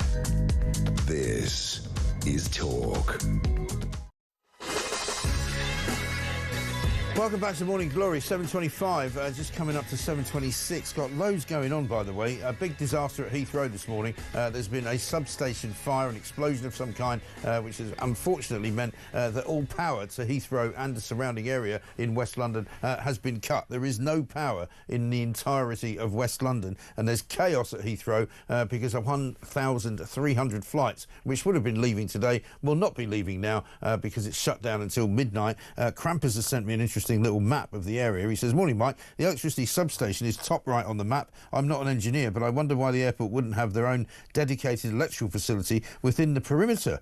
Well, I think that's a very good point. And also, you know, why on earth do they not have a sort of fail-safe, you know, backup plan so that if the power does get cut, they're able to do something about it? The current UK Minister for Aviation is Mike Cain MP. We haven't heard from him. Ed Miliband is apparently doing the rounds this morning, so we'll get a statement from him. I very much doubt that he's going to come on this programme, but he should come on this programme because he is obviously one of the ministers in the Department for Energy. And at the moment, all of these flights are not going out of London. We need to know what on earth he's going to do to fix it. Peter says, "I love the way that Simon Calder says you can just catch a train from Glasgow to London. It's bloody bad enough by train without thousands of additional passengers all fighting to get home." And Richard says, first timers on the excellent Qantas direct flight from Perth to London diverted to land at Paris at 04:30 hours due to the fire at Heathrow. The flight staff have been excellent. We're now on coaches for a long drive back to London. C'est la vie. Well, you're a lot more good-hearted about it than I would be. You know, this is the thing. I mean, most British people are just like, "Oh, well, I'm terribly sorry to have caused you an inconvenience by paying loads and loads of money to be flying halfway around the world, only to be landing, you know, hundreds of miles away from where I actually wanted to go." Why are you being so nice about it, Richard? This is the problem. People need to stop being quite so nice. It's time for gaffs, because it's Friday, of course. Let's get one from Kevin O'Sullivan. Check this out. You don't have to deal with paper. It's all electronic, so it's good. It's the environment. It's good. There we go. Unbelievable. Unbelievable. Poor old Kev, he doesn't look happy there, does he? Breaking news for you, by the way. UK government borrowing rose to £10.7 billion last month, larger than forecast, and the fourth highest February record figure on record. Right? Absolutely extraordinary. Also, another piece of breaking news is all happening this morning. A 28-year-old man has been arrested after police evacuated homes in St Leonard's in East Sussex following the discovery of explosive chemicals that pose a threat to life. The incident, however, is not being treated as terror-related. Yeah, of course it's not. No, we wouldn't want to say that. No, definitely not terror. Definitely not. Just don't mention terrorist. I mentioned it once, but I think I got away with it. What? Crikey. Let's talk to Councillor Timothy Huxtable, who's Shadow Cabinet Member for Highways and the Environment, Birmingham City Council. Timothy, very good morning to you. Good morning, Mike. So, listen, you've had the focus has been taken away from Birmingham this morning because Heathrow's gone up the Swanee and you can't fly in or out of it. But things are not great in Birmingham, are they? I mean, I've got a video to show you. This is where crowds yesterday surrounded bin men in Birmingham because the state of the place is awful. Check this out.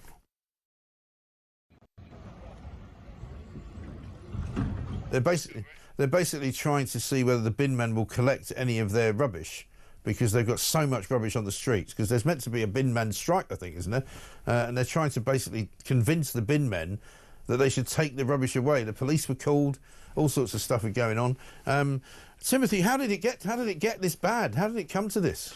Well, you talked about broken Britain earlier. At the moment, we've got broken Birmingham. We're in the 10th week of an industrial dispute with our bin men as a result of the financial mismanagement of the City Council by the current Labour administration. And it's really appalling. Bins aren't being emptied, collected. There's been piles of rubbish mountain high. I came on this programme a couple of weeks ago. I remember. About rats as big as cats. This is not helping, Mike. This is not helping at all. You know, the only people that are flourishing in Birmingham at the moment are the rat population. Yeah, I know, it's shocking, isn't it? But I mean, given that the bin men are on strike, I mean, were these bin men not bin men that were on strike? What was that about? We've got some bin men on strike. That's from refuge collection.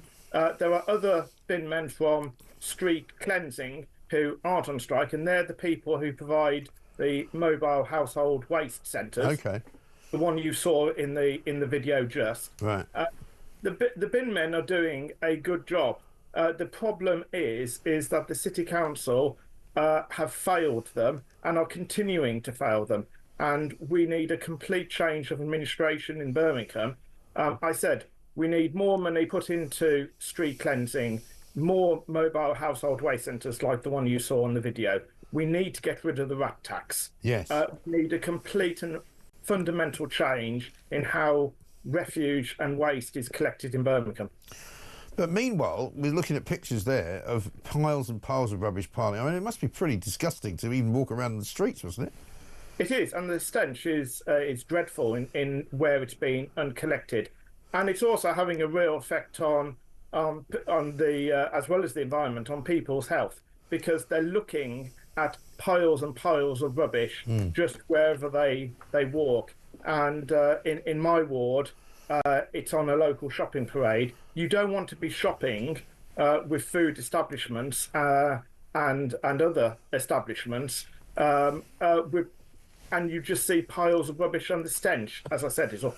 Yeah, and so what is the council proposing to do about all of the rubbish on the streets? Because it will be a public health hazard if it's not already. Surely they have a duty of care to the population of Birmingham to remove it all.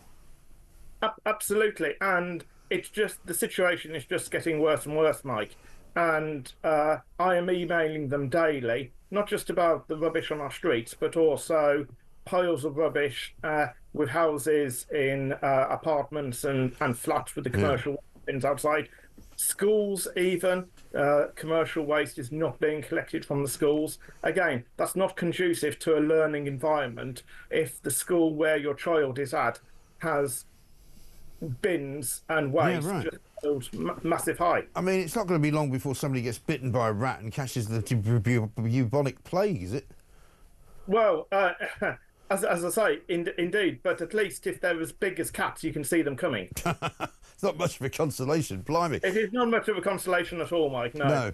Goodness gracious me. I mean, we're going to be checking in with you, I'm sure, Timothy, from time to time. We'll talk to you probably next week and see if anything's got any better. But what a state of affairs. Terrible. I mean, this is modern-day Britain. Councillor Timothy Huxtable there, Shadow Cabinet Member for Highways and the Environment, Birmingham City Council. Look at the state of it. I mean, that can't be healthy. That can't be good. And also, with the hot weather, it's going to get hotter. The stuff is going to go more rancid. There's going to be more rats. There's going to be more foxes. There's going to be more vermin, generally speaking. Absolutely ridiculous. We've got a great piece of footage to show you here. How about this, though? This is a bloke returning his brown bin, which would be, I presume, if I'm not wrong, the garden waste bin in most places. This is in Chelmsford, in Essex. He's decided he's had enough. He's going to bring it back to the council. Check this out. Hi there, I'm here to drop off my brown bin. You can't leave it here, sir. I can. I've contacted you 3 times to collect it. Yeah. It's your property, it's not mine. I'm not prepared to store it until August, free of charge, so I'm leaving it here. Well, the thing that we were told that they would come round and pick them after the end of No, I've emailed them 3 times and they've told me they're not going to collect them until summer, and that I've got to store it free of charge until then, right. And I'm not prepared to do that. So that's your problem, thank you. Brilliant. I tell you what, I don't know who that guy is, but I take my hat off to him, because I was envisaging when the sort of the reveal happened that he would be carrying, because I've got a little brown bin that they gave me for food waste, right, which they left outside my door. I didn't ask them to give it to me. I didn't ask them to involve me in their ridiculous food waste campaign. And for a while, I used it as an ice bucket in the summer to put the champagne bottle in, but it was quite small. But that was a massive thing, right? And, you know, quite right. Power to the people. That's exactly what you should be doing, by the way, to, you know, peacefully protest against the way that the councils are running this country, the way that the sort of local government, the national government is behaving, you know. And why on earth should you be forced to do something that you don't want to do? And if they're going to come and take away a bin, but you're going to have it for 3 more months before they bother to come and actually get it, then by all means take it down to the local council. Don't charge them any money. Don't cause any trouble. Don't swear at them. You know, don't be aggressive. Just take the bin back and go, thanks very much indeed. This is your property. I think you can have it back now, and I'll be off. By the way, talking of Essex, I ran into a couple of lovely people yesterday, and it was in a restaurant just not a million miles away from Borough Market. Young Darren, who's a builder, and he said his son Tommy, who wasn't there, a big listener to the show, so very good morning to you. Very nice to meet you yesterday. And the people of this country are sick to death of all the things that are going on, and there are more and more of them joining the revolution of common sense. Many of you have got bumper stickers already. We're going to send out another couple of thousand bumper stickers coming very, very soon, and you've already started spotting them. Harry Cole was on Doing Drive yesterday. He spotted one in South East London. We had one spotted in Wigan yesterday. If you spot anybody driving around with a Home of Common Sense bumper sticker on, just tell us about it and we can tell everybody else. 0344 499 1000. Peter in Hailsham says, morning Mike, the missus was due into Heathrow from Cape Town this morning. Now she's planning a long weekend in Barcelona. How the other half lives. Well, you know, if you can afford to do that, that's great. And if you're not missing anything, that's also great. But it's pretty annoying if you were meant to be flying back into London and you've ended up in Paris or Barcelona or Amsterdam or Lyon or Glasgow. You know, that's not what people want, is it? 0344 499 1000 736.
Across the UK, on DAB+, on your smart speaker, on your smart TV, and on your side. This is Talk.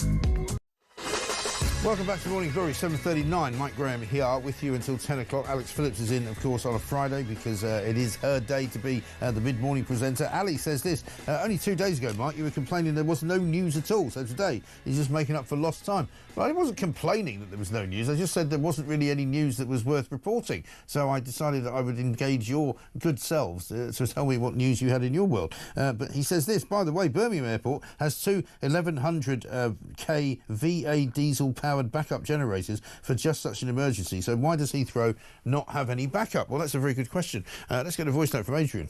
Hi, Mike. Great show as always. This is Adrian from Heathfield. I'm really sad to hear about the travel disruptions at Heathrow Airport, and my heart goes out to all those travellers who are going to have their day absolutely ruined.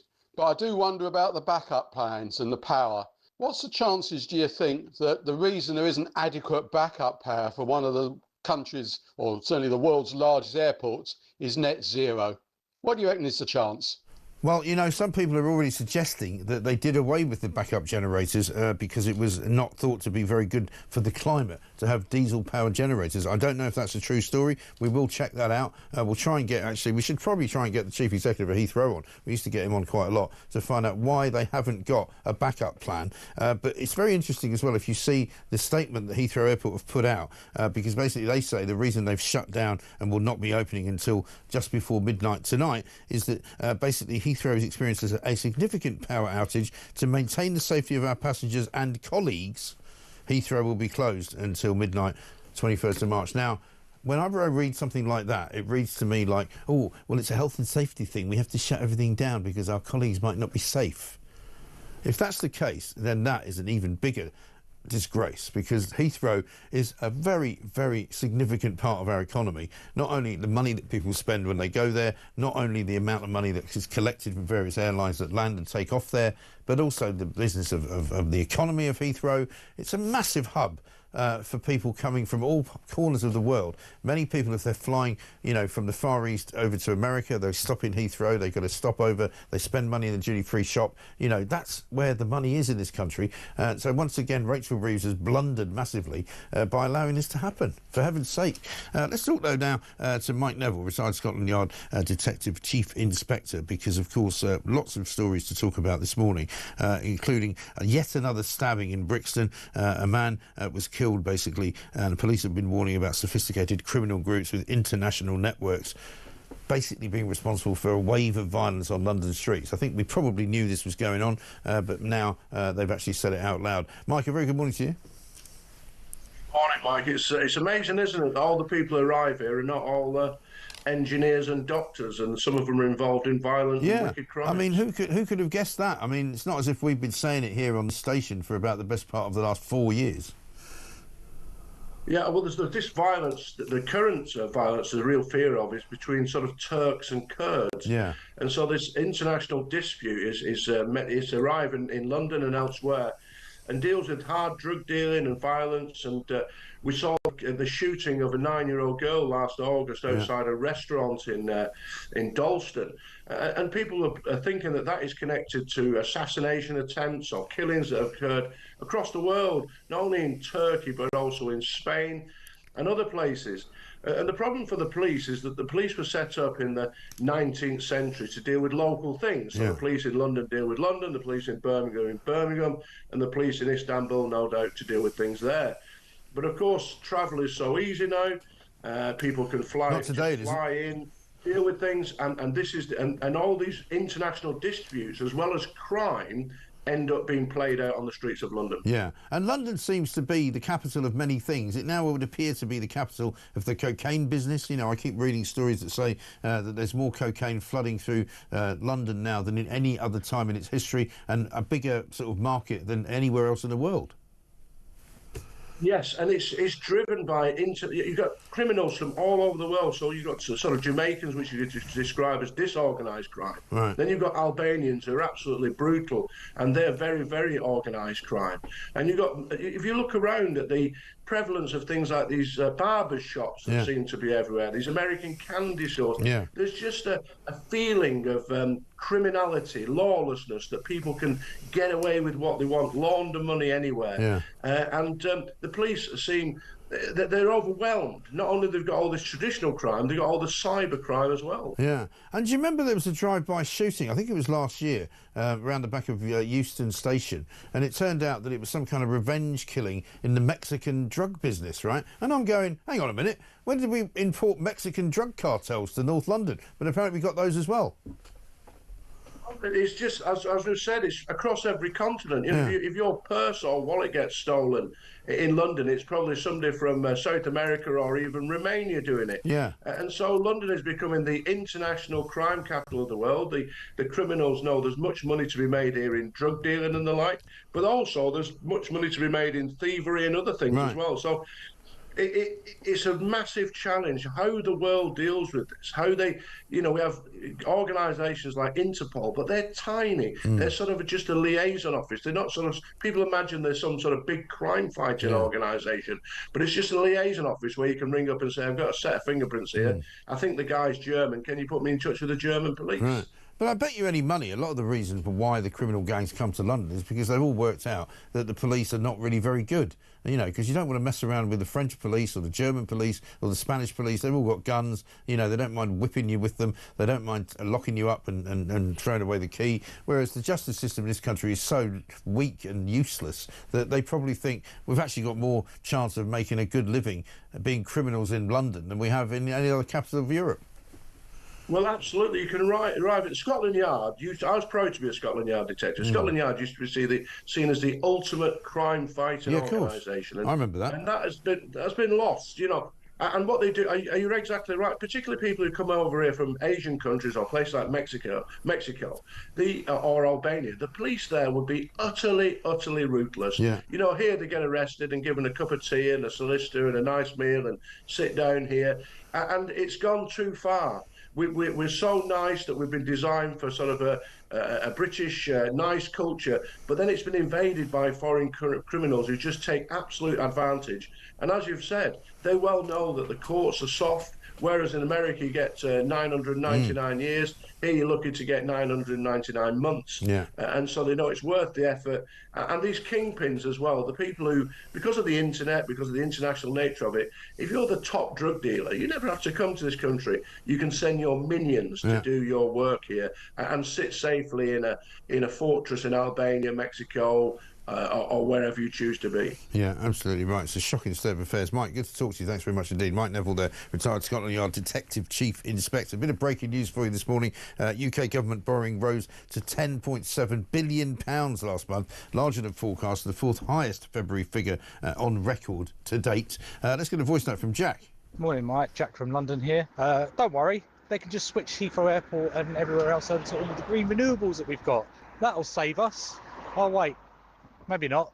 Yeah, you'll be waiting a long time, by the way. Let's see what old crazy Ed Miliband comes up with. He's supposed to be doing interviews this morning. We've asked him to come onto this show so that he can answer for why Heathrow does not have some kind of backup plan and whether Heathrow was ordered not to have a backup plan because it might be anti-climate change. It might be against the green net zero plans that they've got. I smell a rat here. What on earth is going on at one of the biggest airports in the entire world, one of the busiest airports in the entire world? 250,000 people affected today, 1,300 flights cancelled. Heathrow shut basically for the entire day until midnight tonight, and even then it will be not functioning as it should. What on earth is going on when they don't have a backup plan when the generators and the electricity goes down? Absolutely shocking. Nikki in York says this: Rachel Reeves agrees to a third runway at Heathrow. Unbelievable. Leeds Bradford desperately needed an expansion, and guess who opposed it at the time but now says she would agree to it? Too bloody late, Rachel Reeves. Or Rachel Thieves, as we like to call her. What an absolute shambles. This is Talk.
Here's the thing, he says, Farage is incapable of saving the UK. In office, he would do massive damage. We love our country, we'll fight on. Are you incapable of saving the UK, and would you do massive damage in office? Is this the same Ben Habib who lost election after election?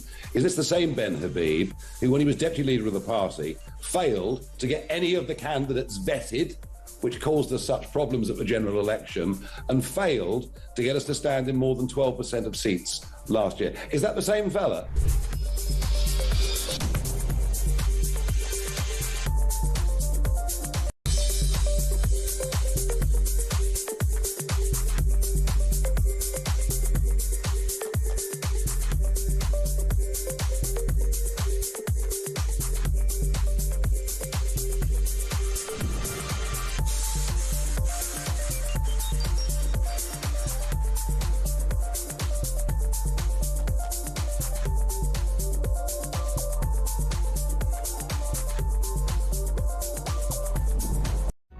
Across the UK, on DAB+, on your smart speaker, on your smart TV, and on your side.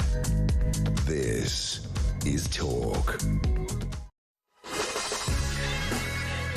Welcome back to Morning Glory. Mike Graham here, 7:51. We've got some breaking news for you. The wait is finally over, it says here, for lovers of a hugely popular windmill, which has spent 4 years without any sales. Right, so maybe this could help them at Heathrow. Chesterton Windmill has sat on a hill in Warwickshire for nearly 400 years, but its sails were removed in 2021 after cracks appeared in the wood. And now, a specialist conservation team have finished the installation of new sails after spending 5 days at the site. Marvellous, isn't it? Somebody sent me that in, by the way, it was Linda, who said, this is great for GB Energy and Mad Miliband's plans. They've got a new windmill.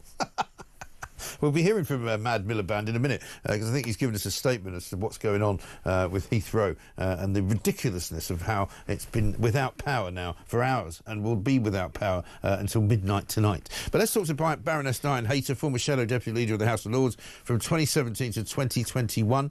There was a protest yesterday in the House of Lords. I mean, I guess you know when it's summer, don't you? You know when the Easter holidays are looming because all these nutters decide to go out and start protesting. Let's have a look at the protest first of all, shall we?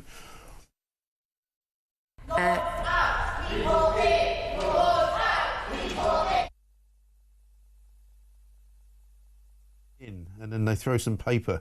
Not particularly exciting, really, is it? I'm not sure what was going on there, but Baroness Diane, very good morning to you. Good morning to you too. I mean, I suppose the main question would be, how did get inside the parliamentary estate? Because you have to go through, I thought, because I've been through it myself, security, and you have to go through a security arch. I suppose they haven't got anything dangerous with them, but we should be able to spot these nutters, shouldn't we? Well, they were just ordinary people and had pieces of paper. I mean, all they threw down were pieces of paper. And I'm sure you as a journalist will often have had paper with you when you went to meetings. So it's slightly hard to take paper off everyone. Yeah, it is. But should they not be a bit better at the sort of looking at people and seeing that they may be likely to do something like this?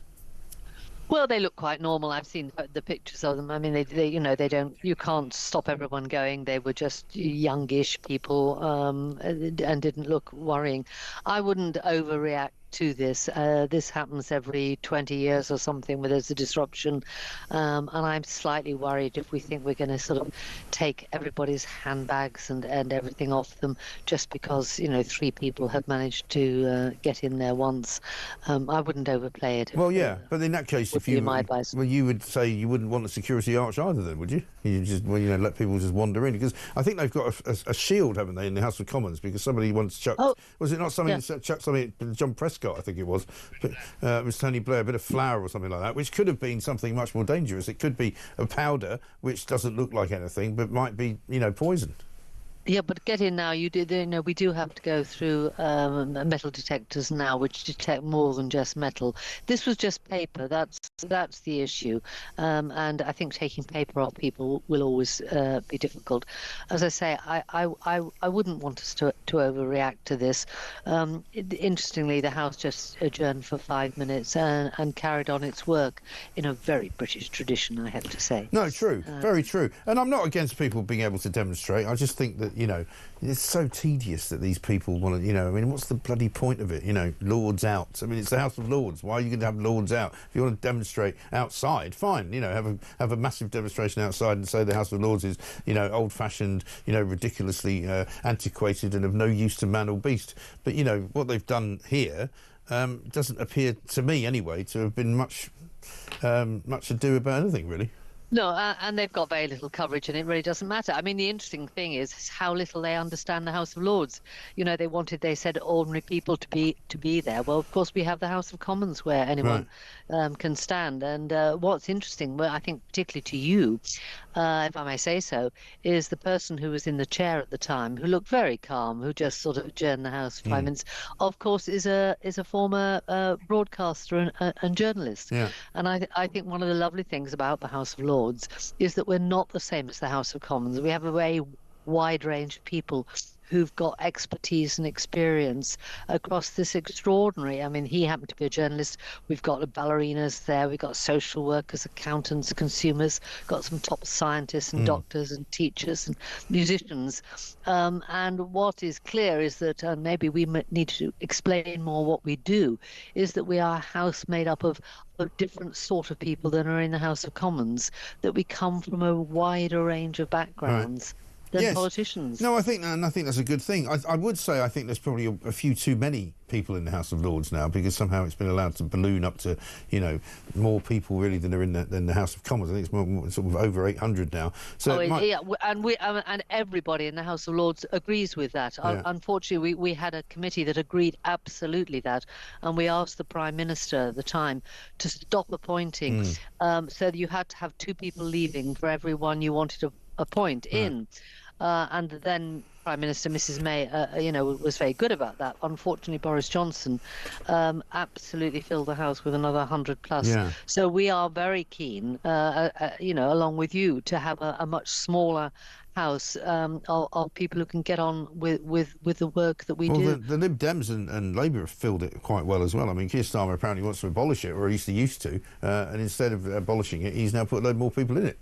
Well, he's put some in because, you know, the Conservatives now have 100 more peers than Labour do, and this is really not sensible, because we did win the election, you know, and therefore having the opposition in the House of Lords being able to outvote the government by 100 is not surely democratic. That's the point, isn't it? Obviously. But isn't that the point of the democracy? No, it should be a balance. But isn't that the point of the democracy of the 2 chambers, though? You get the government on the one hand with a massive majority in the Commons, and if it turns out that you've got a majority of Conservatives in the House of Lords, I'm not sure is a majority overall, by the way, because there's a lot of Lib Dems. Surely that's right, isn't it? No, our view is that the interesting thing is to more or less have a balance between the government and the opposition, and therefore your crossbenchers, which are the interesting people, to me, they are the people like we saw in the chair today, all the people who've come not from a political background but have made their way in a different profession, and we call them the crossbenchers. Right. And they will only vote if they are persuaded by the argument. They don't follow a when whip. the Tories were in government, though, Baroness Diane, they were often thwarted in the Lords by people voting against everything that they wanted to do. So, you know, what they had to put up with. Labour, but not by Labour by itself. My point is that that's what they had to put up with. So why shouldn't the Labour government have to put up with the same thing? Because we were a balanced number, and because of what Boris Johnson did, there is no overall balance between the 2 major parties. Well, that's the difficulty. But we're with you. We want a smaller House. Yes. We want, you know, a much more politically balanced House with the interesting third group, you know, approaching legislation not on the whip, not because of their political background, but a judgment about whether the government is doing the right thing or not. Yes, OK. And the government certainly isn't doing the right thing at the moment, but we'll come back to that. Baroness Diane Hayter, thank you very much indeed. This is, of course, Morning Glory. We've got more to do. Heathrow's still shut. Bad luck if you're trying to go anywhere.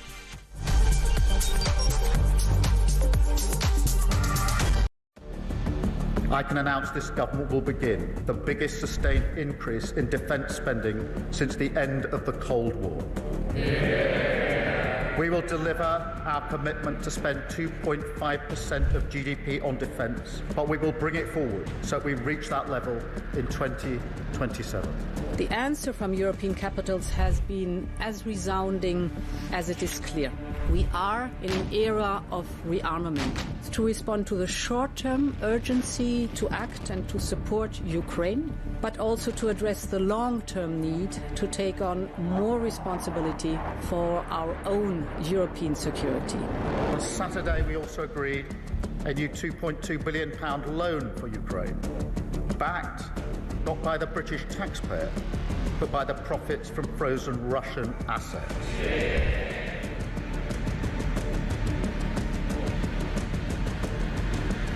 It is my pleasure to bring from His Majesty the King a letter. He sends his best wishes and his regards, of course, but he also asked me to bear this letter and bring it to you. So can I present the letter from the King to you? Thank you very much. Am I supposed to read it right now? Yeah, please do. I will do. I've got to tell him what your reaction is, so I need to know. I need to know. He is a great gentleman. A great, great gentleman. He said he thinks the war's going to go on for a long time, and he better not be right. Well, I just think he should be more appreciative, because this country has stuck with them through thick and thin. We've given them much more than Europe, and Europe should have given more than us, because as you know, that's right there, that's the border. What kind of diplomacy, JD, you are speaking about? What do you mean? I'm talking about the kind of diplomacy that's going to end the destruction of your country. Yes, but if you are not Mr. President, with respect, I think it's disrespectful for you to come into the Oval Office and try to litigate this in front of the American media. You're gambling with the lives of millions of people. You're gambling with World War III. You're gambling with World War III.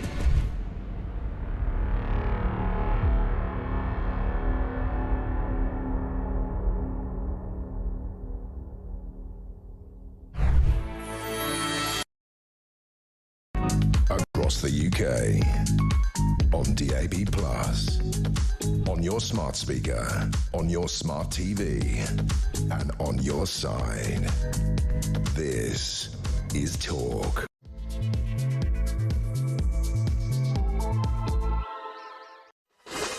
Welcome back to Morning Glory. 3 minutes past 8, very nearly. I'm afraid we've got some bad news for you. If you're just waking up, Heathrow Airport's shut. It's shut not just because it's normally being abandoned by Just Stop Oil protesters, or it's being protested against, or people are lining the road. No, it's shut because there's been a massive explosion and a fire in a substation in Hayes, which is very near Heathrow Airport itself. Heathrow Airport out of power is going to be closed until 23:59 tonight. So basically midnight tonight is when they say they're going to reopen. 250,000 people affected. Flights coming into Heathrow have been diverted to places like Lyon, to Paris, to Amsterdam, to Glasgow, to Belfast, to Manchester, and to Dublin. And some flights that took off from New York overnight have just basically returned to Kennedy Airport in New York. So it's a bit of an ongoing disaster. Ed Miliband's been speaking about it. We'll bring you what he had to say. Simon Calder has been on the show telling us what the latest situation is and what happens if you do get rerouted somewhere else. Do you claim for a hotel? Do you claim for a train ticket if you have to get one? Some people coming from New York overnight got diverted to Glasgow. They now have to get on a train and come all the way down to London. Hopefully you've still got some of your luggage with you. Meanwhile, over in the world headquarters of Team Britain, this of course is run by Keir Starmer, the man who thinks he's starring in that role of the sequel to The Hunt for Red October. He was on a submarine yesterday. Let's check in and see what happened.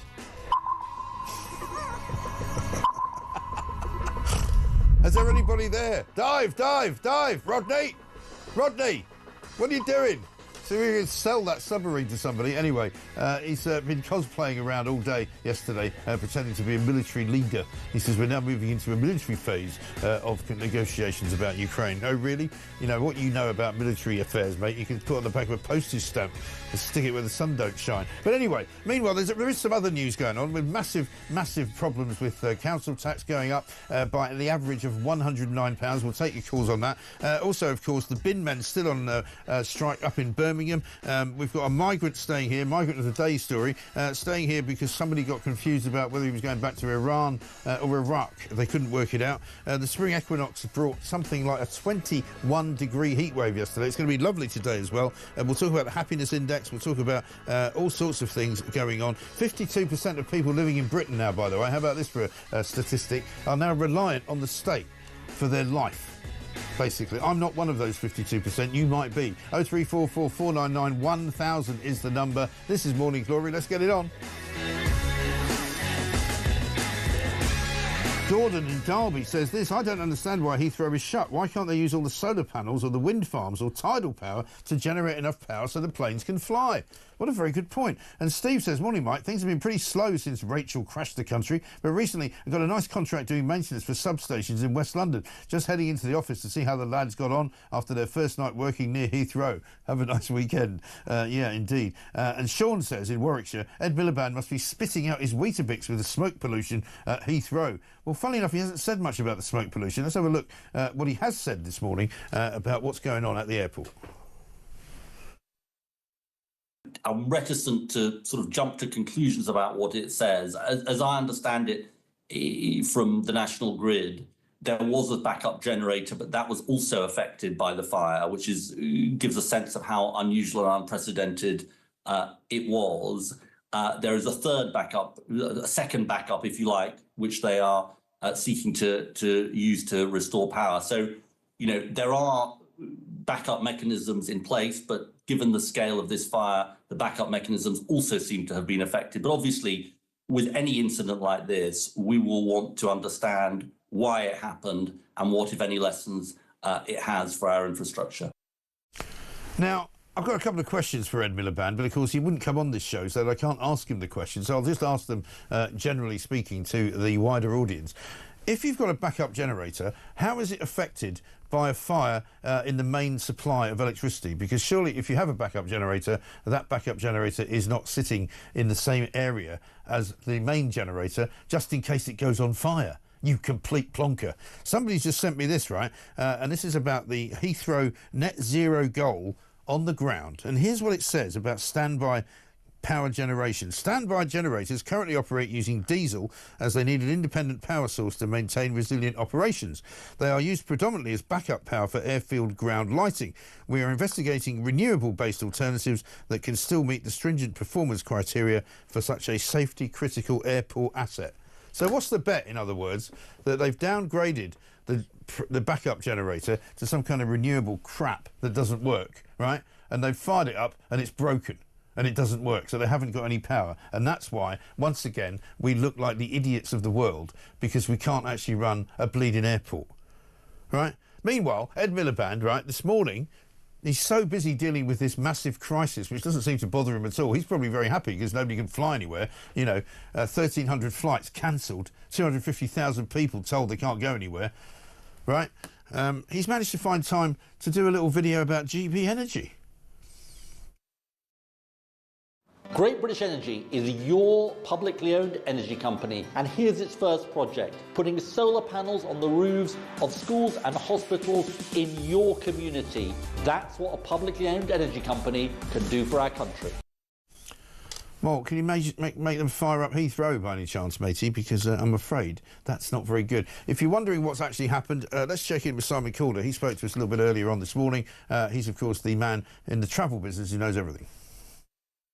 Oh, good morning. I am so sorry, Mike, that there will be a couple of 100,000 people today whose travel plans are being torn up as a result of this. And I'm afraid the knock-on impact will continue over the weekend. Certainly, if you're booked on British Airways, then things are going to be very, very tricky. Just looking at the diversions, it's extraordinary. The first wave of BA flights coming into Heathrow, and bear in mind there are 120 planes in the air aiming for Heathrow, at the time the airport said, sorry, we're closed. BA have got the flights from Cape Town, from Johannesburg, from Lagos, from Singapore into Gatwick Airport. But of course, Gatwick filling up very quickly, and it's not staffed with all the baggage handlers and UK border force. Other people arriving in Manchester, in Birmingham, in Glasgow, and they, again, are the lucky ones. So here in Glasgow, Virgin Atlantic and British Airways have just touched down from New York.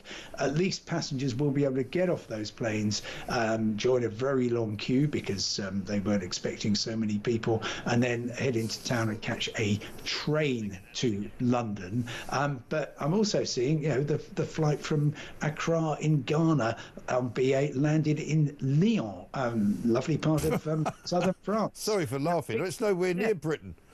Well, no, the big and look, you could get a train to Paris, and you can make your way from there by Eurostar. But actually, the huge problem is that an awful lot of people on that plane weren't expecting to be going to the European Union and won't necessarily have the right papers for it. So. And also, who's going to? If you land in Lyon and you've got to get from Lyon to Paris to Gare du Nord to get on a train to the King's Cross, who's paying for all that? Well, look, if you're booked on British Airways or Virgin Atlantic or any airline from Europe coming into the UK, then it's very clear that it is their obligation.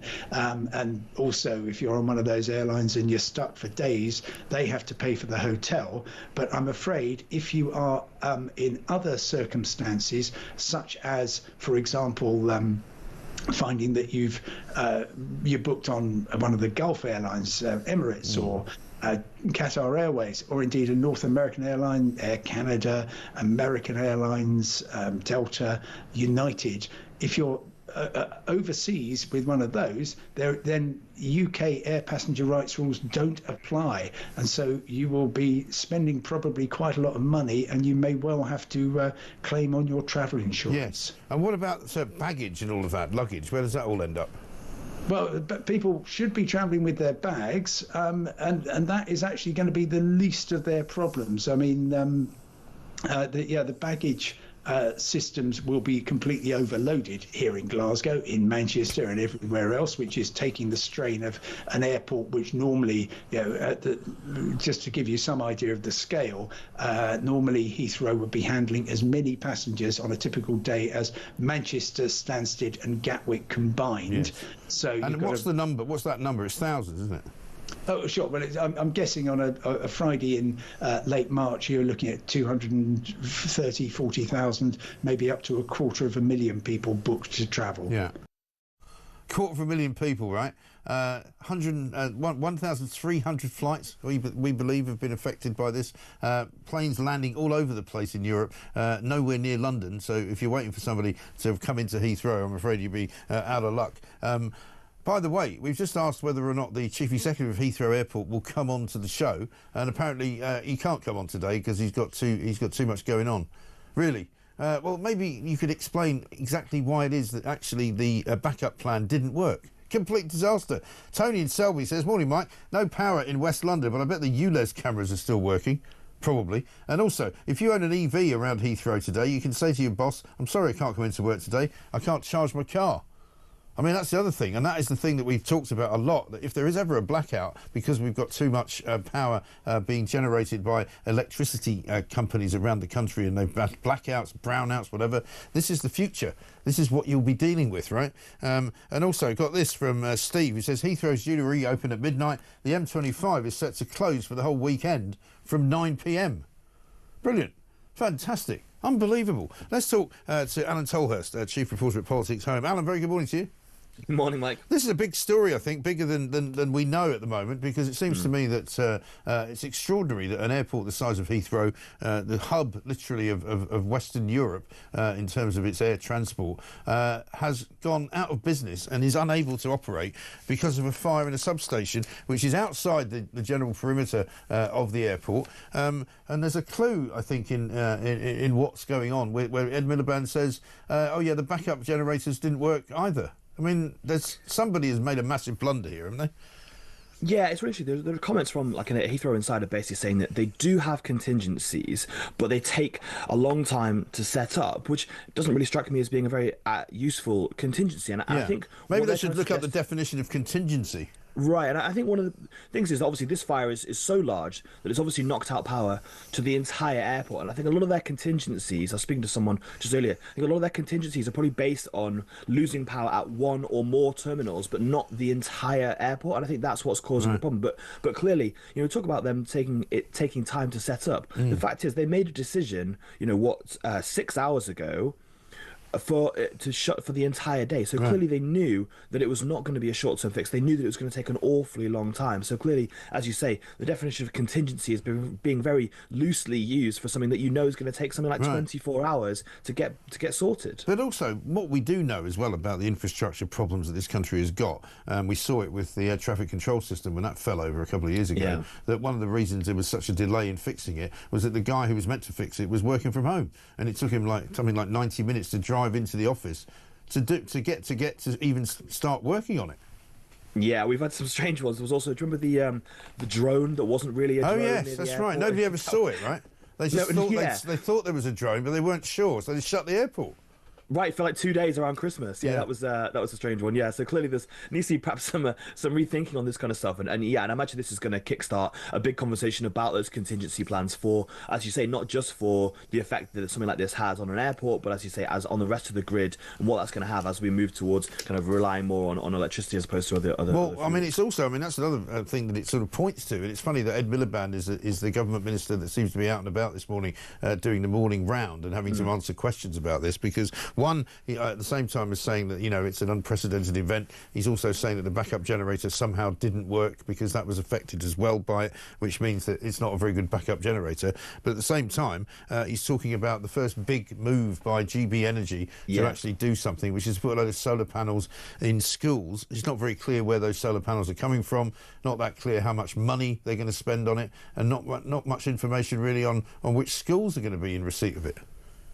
Yeah, I mean, it is interesting that he's, as you say, it's an interesting day for him to be the person who's coming out. And I imagine he was expecting to get lots of questions about Heathrow. I imagine those questions he thought were going to be about the announcement of a third runway and the for obviously he's been against that. Instead, obviously, his questions are about this fire, and it does feel as though his announcement on his solar panels for schools and all that kind of stuff looks rather small beer when you've got something much more kind of catastrophic taking place. But yeah, it's an interesting kind of juxtaposition of those two things, as you say, that reliance on renewables and essentially when kind of the main grid goes down, how useful are those kind of systems we've got in place to take over? Well, that's the worry. And I mean, there's some information that's come my way this morning that back in 2022 there was a statement put out by Heathrow and the Heathrow management people to say that they wanted to try and make their backup generators a bit more renewable, and so they'd have to look at ways of doing that. And I fear, and I'm only saying this because I suspect it's true, I don't know that it's true, I fear that they've gone a bit green on the backup generator front, and that's why it doesn't work. Yeah, I mean, I guess that'll come out in the wash, I suppose, as well. Yeah. Obviously, the Heathrow are going to have to put our report explaining why exactly this kind of happened and why it took so long to get it back. I mean, I would not be so sure that come 11:59 tonight that suddenly Heathrow are going to open its doors and start going again. It could be. And also it's going to be chaotic for quite a long time because there are people landing in places that are nowhere near Britain, as I said earlier. Planes landing in Lyon. There's flights coming from JFK that went back to JFK. There's flights coming from New York that landed in Glasgow, they're landing in Amsterdam, landing in Paris. So it'd be the usual thing where all the planes are in the wrong places. Yeah, it reminds me actually a lot of them. Do you remember the? I'm not going to pronounce it because I can't remember how to pronounce it. The Icelandic volcano. Oh yes, kind of the ash nobody can pronounce that. Yeah, in 2010, and obviously the chaos that caused, obviously it shut airports for a lot longer, but the kind of ramifications of that, took weeks and months almost to sort out, and actually, it nearly crippled the entire kind of airline industry. So these things do have a massive effect. Like, the fact is that it's such a kind of just-in-time kind of service and industry that if these sort of things go wrong, it can really knock the whole system out of whack. So yeah, it could be. I wouldn't suggest that if you've got any flights booked for the next few days, I'd be looking at your travel insurance. Do you know what? Yeah, I was saying this earlier. I've got a load of family coming on sort of April the 2nd, April the 3rd, around then. I'm not even sure it'll be sorted out by then. Yeah, can they get the train, Mike? Well, no, because they're coming from other parts of the world. They can't get a train from New York or California or Dubai. They might have to jump on the boat now. We might have to have the family reunion in Lyon. It might be the only way to do it. It's a lovely place. I can recommend you some restaurants there. I went there on my honeymoon. It's a very lovely place. Let's talk about another story that's come across my desk this morning. 52% of people, this is from the Adam Smith Institute, 52% of people now reliant on the state in one way, shape or form, not just because they're not working or because they're on benefits, but they could also be working as part of the public sector. It used to be that it was only a third of people who were represented like that. Now it's over a half, which is a big deal. It is. But if you look down into it, obviously there is been a massive increase in people taking certain types of benefits. We know that's obviously a big thing the government is focusing on. But the biggest line item in that cost and those kind of future costs of public spending in this area actually is pensions. Because obviously we're an ageing population, more and more people are taking their state pension and taking it for longer. So that's part of the problem that the government is trying to tackle as well. There's kind of a big intergenerational issue as well. We're an ageing population, and there's going to be continuing more and more people, that baby boom generation are hitting kind of retirement age and are probably going to live for the next sort of 20, 30 years and continue to draw on those on the state pension. So that's kind of the biggest thing the government's got to sort out. They're talking about taking, a large amount of money off the welfare bill with these big changes. But actually one of the things they can't really tackle essentially is this kind of pension, unless you were to try and cut pensions, which obviously is about as politically inhospitable as you could possibly make a policy. But that is a massive problem that the government has had, those kind of costs that are baked into any government spending that you really can't tackle. And kind of doing things like on welfare is kind of nibbling around the edges on these kind of vast costs that you have to pay out. Absolutely right. Alan, good to talk to you. Thanks very much indeed. Alan Solhurst, Chief Reporter at Politics Home. Jules says this: I believe other countries and airports will fine and charge Heathrow and the UK for all the disruption and refunds that they have to provide. I'm sure that's right. And one from Jeff who says, what if Heathrow's offline for days or a week? This is a national disaster, not a one-day incident. And Stephen Milton Keynes agrees. Broken Britain continues to be the laughingstock of the world. How on earth can one of the busiest airports in the world not have diesel generators as a backup? Well, this is a big question, and as we go through the day, it's going to be a question that's going to need answering. And the fact that the chief executive of Heathrow is not willing to come on this show and talk about that is a pretty bad sign. The fact that Ed Miliband is not willing to come on this show and talk about it is another pretty bad sign, because, of course, all the other media that he's doing, they're not asking him any tough questions. I'd be asking him exactly that. How much is this going to cost the UK, PLC, and why have you not got a proper backup generator system? And I need to know the answer right now, right here on Talk, the home of common sense. Here's Perry on Heathrow. Morning, Mike. I know exactly what's going to happen here. That little weasel, Sadiq Khan, is going to use today's air quality figures to justify his ULEZ. Oh, look, pollution's gone down. All the figures are going to be based on today. Guaranteed. 100%. Yeah, well, I mean, the fire's causing quite a bit of pollution, so I'm not quite sure where he's going to measure it. He's going to have to measure it away from where the fire is, because that doesn't look too good at all. Mark from Brighton says, Mike, where's Jurgen? Heathrow fire is his chance to shine and show how good his new GB Energy company can cope. Yeah, he should be getting down there from his luxury pad in Chelsea on his £500,000 a year salary in his lovely electric car. And get it. Oh no, you can't charge it. Sorry. Maybe get a taxi. Get down to Heathrow and bring a big diesel generator with you, powered by windmills. Surely that's the answer. Or maybe some solar panels. This is Talk.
fears that everybody has thought. It is such an incredibly ambitious, if not laudably unimaginable, that you're ever going to hit those goals. And the fact is that huge cost that it's going to take and sit at the burden of normal households. You know, normal households who can't afford those heat pumps, normal households who already see their highest electricity bills in the whole of the world, normal households who are seeing inflation going up, and also are facing the prospect of possibly working in those industries that are being phased out before time.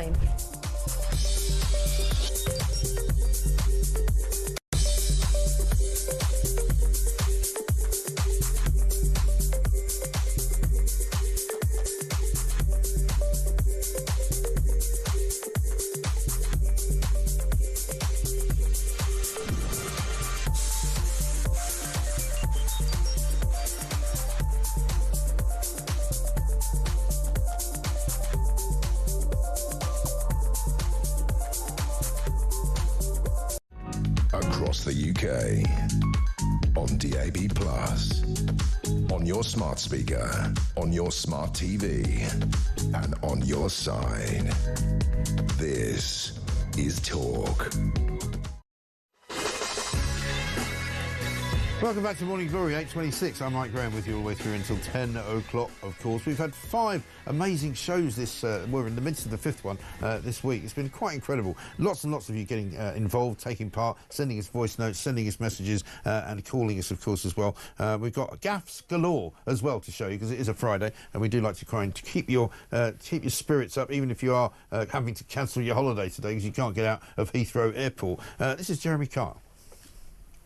I love this name, Lucretia from Kidderminster. Oh, name's great, Kidderminster.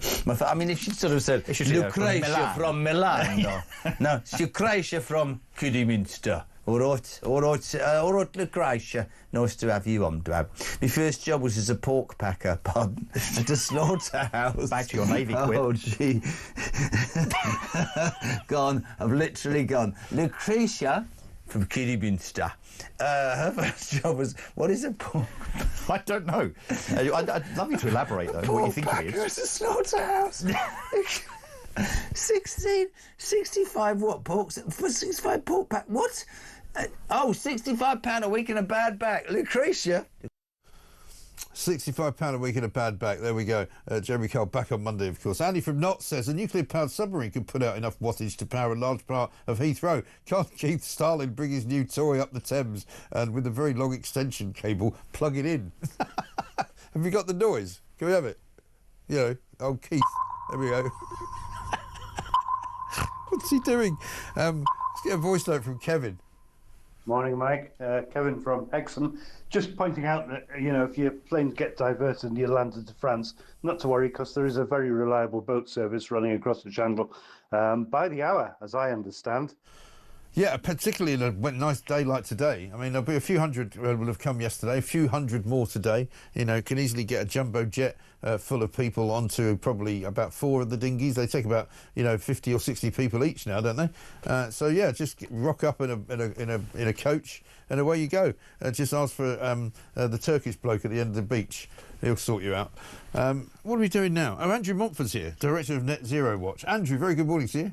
Morning, Mike. So, I mean, what an interesting day for those of us who believe that the electricity supply of this country is not very well protected, because it turns out that Heathrow's backup generators don't work. And my suspicion is, because somebody very kindly sent me a plan for what they said in 2022 about making their backup generators more renewable, I'm wondering if that's going to end up being part of the problem here. Yeah, it's a possibility. I mean, the thing is, if you're trying to run your electrical systems off solar panels and batteries, the chances are the batteries are only going to last for a couple of hours, and so it's not going to help you very much with a disaster like this. On the other hand, I would say your backup systems are probably, your generators are only going to be there to support absolutely critical systems. So, stuff like the air traffic control you would need a diesel generator, because if your electrical system goes out, then you still need to be able to land planes or tell them to turn around and go to Lyon. I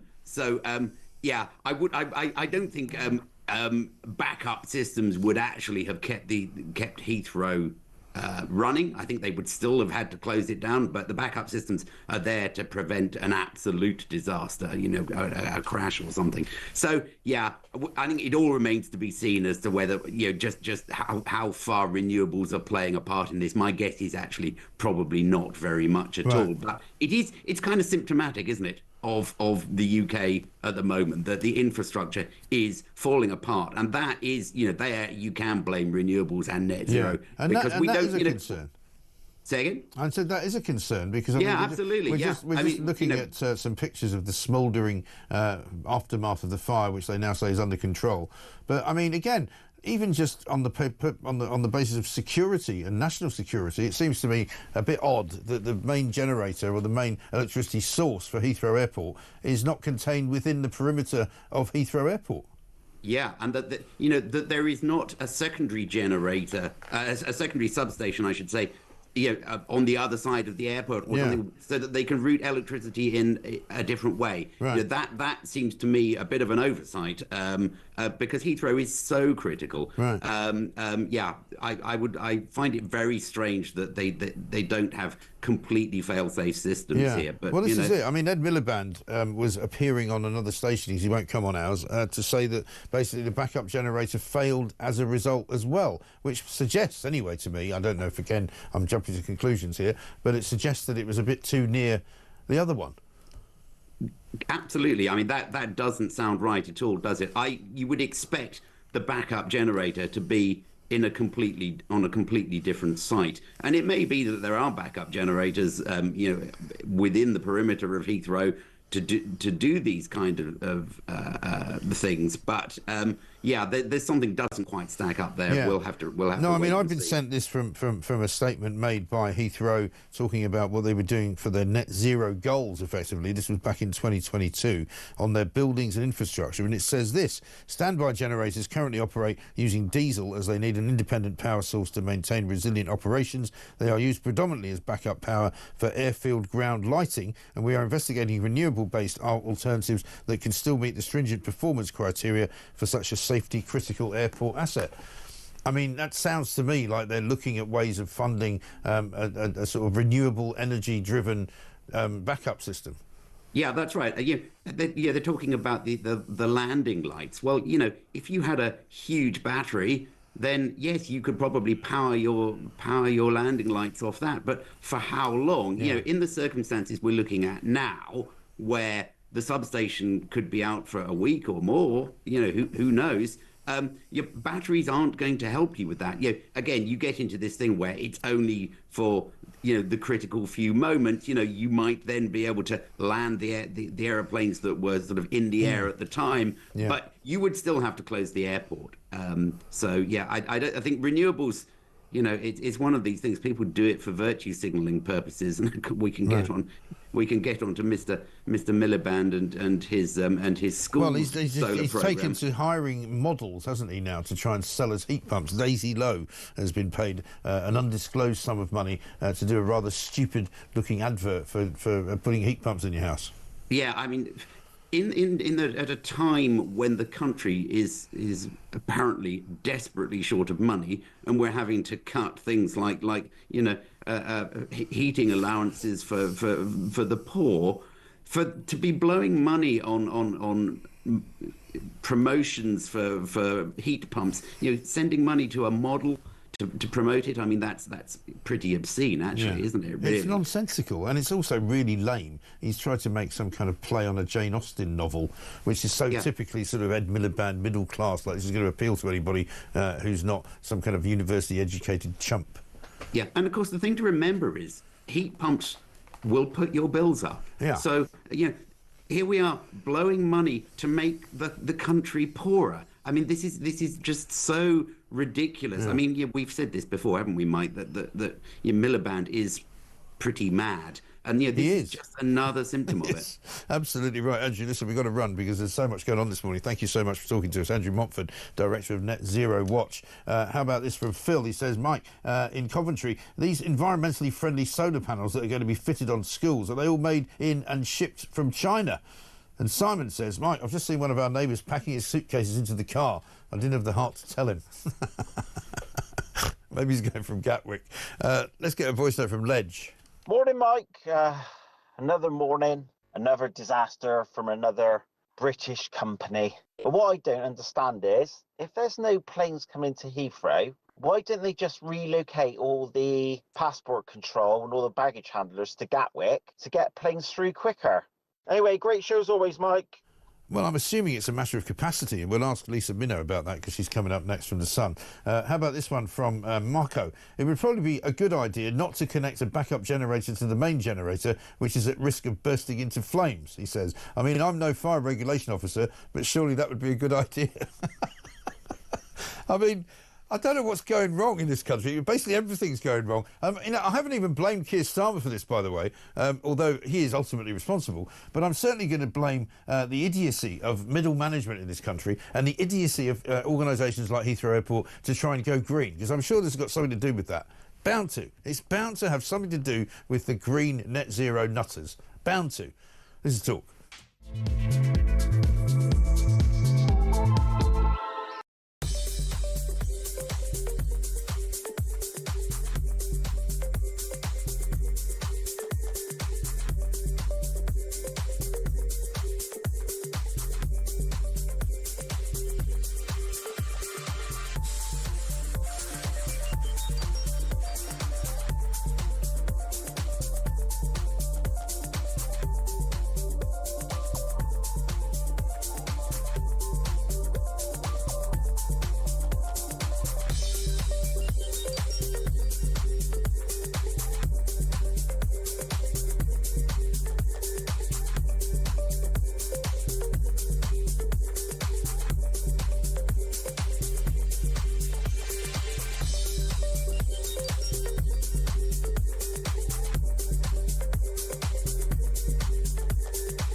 Across the UK, on DAB+, on your smart speaker, on your smart TV, and on your side. This is Talk. Welcome back to Morning Glory. It's 8:38. Alex Phillips here at 10 o'clock. She'll be here just before that to tell us what's coming up on her show. We've got Plank of the Week later on tonight, of course. Too late to book Heathrow Airport in there, but Heathrow Airport definitely is very plankish right now, probably leading into plank stakes. Before we speak to Lisa Minnow and get the latest from her at the Sun Travel Desk, let's talk to Julian Jessup, independent economist and fellow at the Institute of Economic Affairs. Julian, I guess we should look ahead, should we not, to Rachel Reeves' statement next week. There's not any great sort of clear blue sky between her and oblivion, it seems to me. And today's disaster at Heathrow is probably going to pile even more misery on the economy, isn't it? Because it's going to cost Britain an absolute bucket load. Well, the other news today on the public finances actually was that we are massively overshooting the borrowing forecasts that were baked into the budget last October. So 10.7 billion borrowed in February, apparently. Yeah, I mean, the big number to focus on is actually even bigger than that. It's 20.4 billion which is how much more the government has borrowed in the first 11 months of the financial year compared to what the government was expecting. So that's a 20 billion black hole still in the public finances, despite all the announcements from Rachel Reeves. So although that doesn't directly affect what she's going to be announcing next week, it is a reminder of the poor state of the public finances. Right. And that in turn is reflected in the poor state of the economy. It looks like the Office for Budget Responsibility is going to have to halve its growth forecast for this year.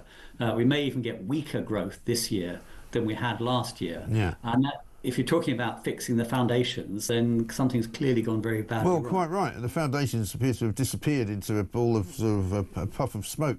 And the point is that basically they're going to have to keep taxing us to just keep up with the borrowing and the interest payments, aren't they? Because Keir Starmer, I think just a couple of days ago, said he was refusing to rule out any more raids on income tax.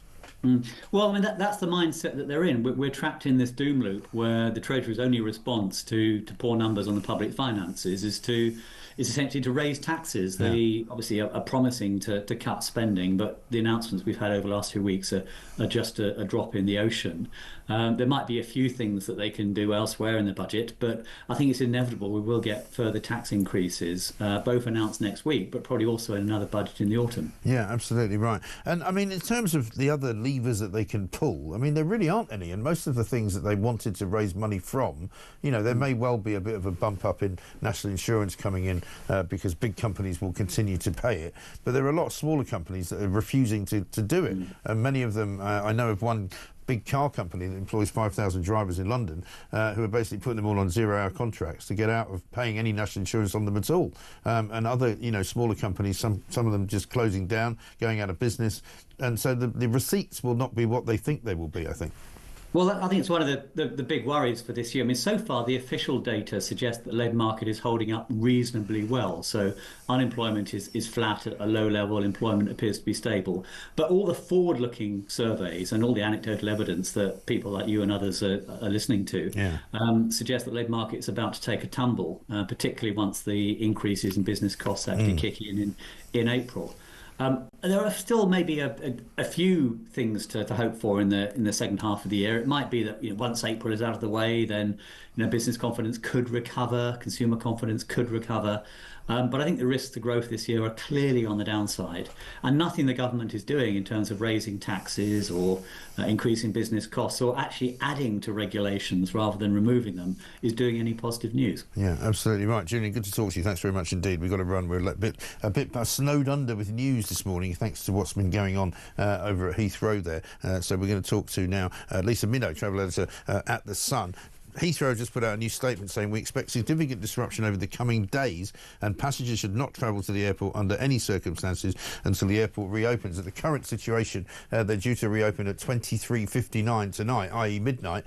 Now, whether that means they're going to fly any planes at midnight, I don't actually know. Let's see what Lisa can tell us. Lisa, very good morning to you.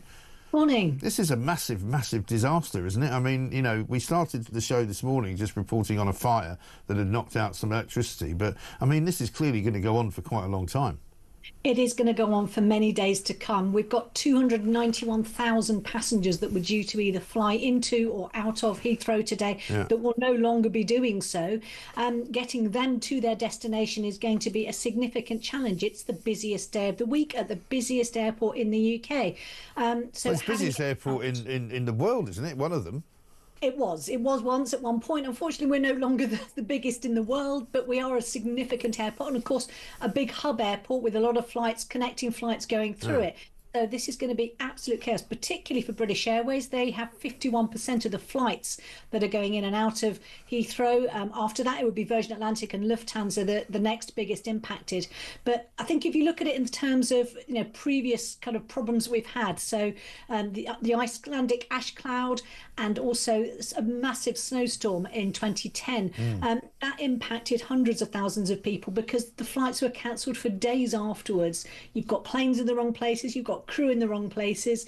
So it's going to be a real challenge for both airlines and the passengers over the coming days. And the big question is going to be, and it's already being a big question on my show this morning, is what on earth is going on with the backup systems for this kind of situation? Because first of all, how is it possible for a main sort of substation which powers one of the biggest airports in the world, which apparently sits outside the perimeter fence of Heathrow, which is the first weird thing. Second thing, what happened to the backup systems? According to Ed Miliband this morning, they were also affected. Do you know what the backup systems are, or if they didn't work, why they didn't work?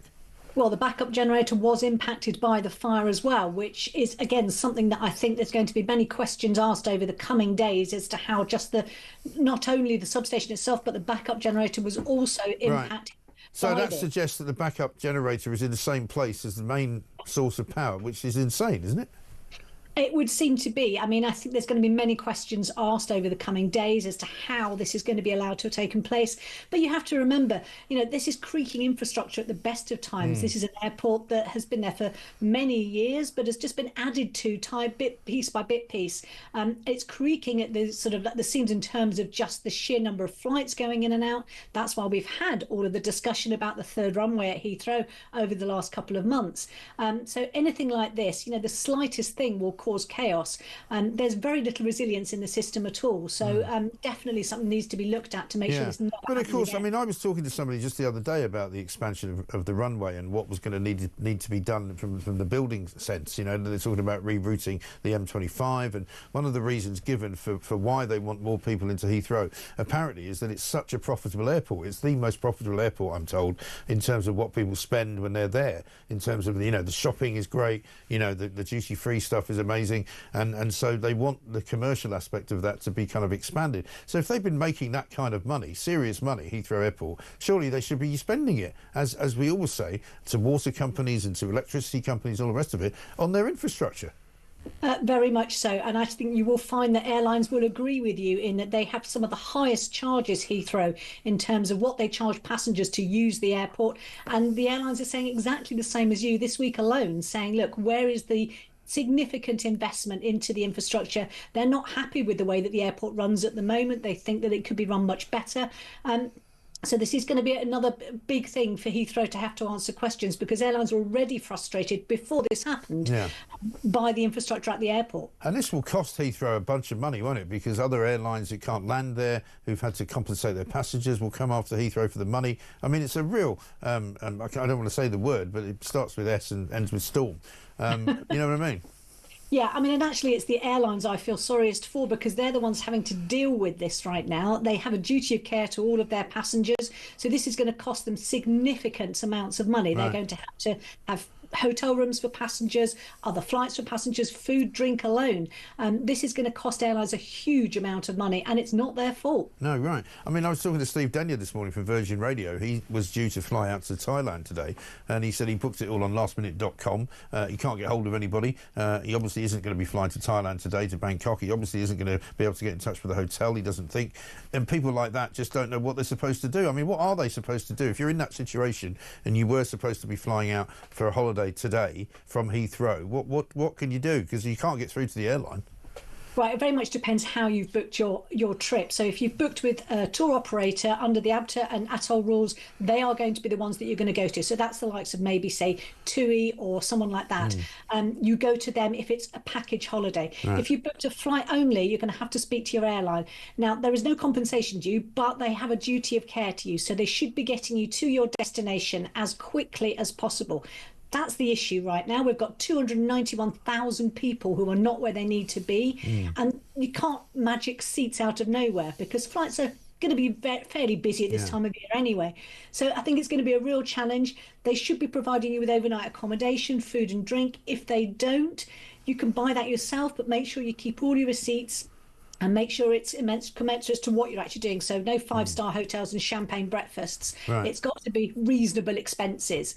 But the one thing I would say is that although you are due a refund, an automatic refund, if you don't want to travel anymore, some people would like to take that. But bear in mind, if you do actually get your cash refund, which you are due, you are entitled to that, the airline has no duty of care to you after that. They have no responsibility. So it's much better sense to see if the airline or you yourself can get you to your destination by any means possible. Right. OK, good advice. Lisa, thanks very much indeed. Lisa Minow, travel editor at The Sun. Let's get a voice note from Dan. Hi, Mike. It's Dan from Kent. I wonder when Heathrow finally gets the power back on, will Keir Starmer be sent down for the flick of the switch? 5, 4, 3, 2, 1. Yeah, I did it. It's not available today. He's got a submarine. He's gone on a submarine. I mean, it'd be great, wouldn't it, if he just stayed on a submarine, just kept going, didn't come back. Morning, Mike, says Andy. I used to run a poultry farm many years ago. We had a diesel backup generator. It kicked in instantly and powered the whole site if there was a power cut. We used to check it every month to make sure it worked well. All the best, says Andy. Yeah, we had one. When I worked at Talk 107 up in Edinburgh, we had a generator out the back, and one day somebody said, does anybody check if it works? And we went, no. And we fired it up and it didn't work. So we then fixed it and made it work so that if there was a power cut, we'd still be on the air. And it wasn't anywhere near where the other power source was, because that doesn't make any sense. Andrew says this, concerning Heathrow and a lot more, we are constantly reminded that we need the best managers, executives and MPs, so we need to pay them excellent large salaries. My question is, when are we going to get some for our money? Well, exactly right. And one from somebody called, doesn't give a name. Good morning, Mike. Do you realise that there are about 34 data storage facilities near Heathrow, all based around Slough? I didn't know that, but they're probably out of power right now. In fact, if you're in West London anywhere, I'd love to know whether you're still out of power, because I assume there'll be crews working to get the power back to people's homes, because that's also important. You know, the airport's bad enough, but there are people who will need heating in their homes. They will need, you know, hot water. They will need to be able to cook and all that sort of thing. How long is that going to be before the power is returned and restored to them? We'll try and get some answers for you on that. Coming up, it's 10 to 9. I don't know where the time is going. We're going to talk about teeth. Dentistry. Imagine trying to do that without any electricity. This is Talk.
3.5 billion pounds in public spending, infrastructure, public services, housing, healthcare, education, public transport, etc. So altogether, we have 1.2 million foreign nationals who are costing us in benefits and infrastructure investment £11 billion a year. Is that the idea of immigration?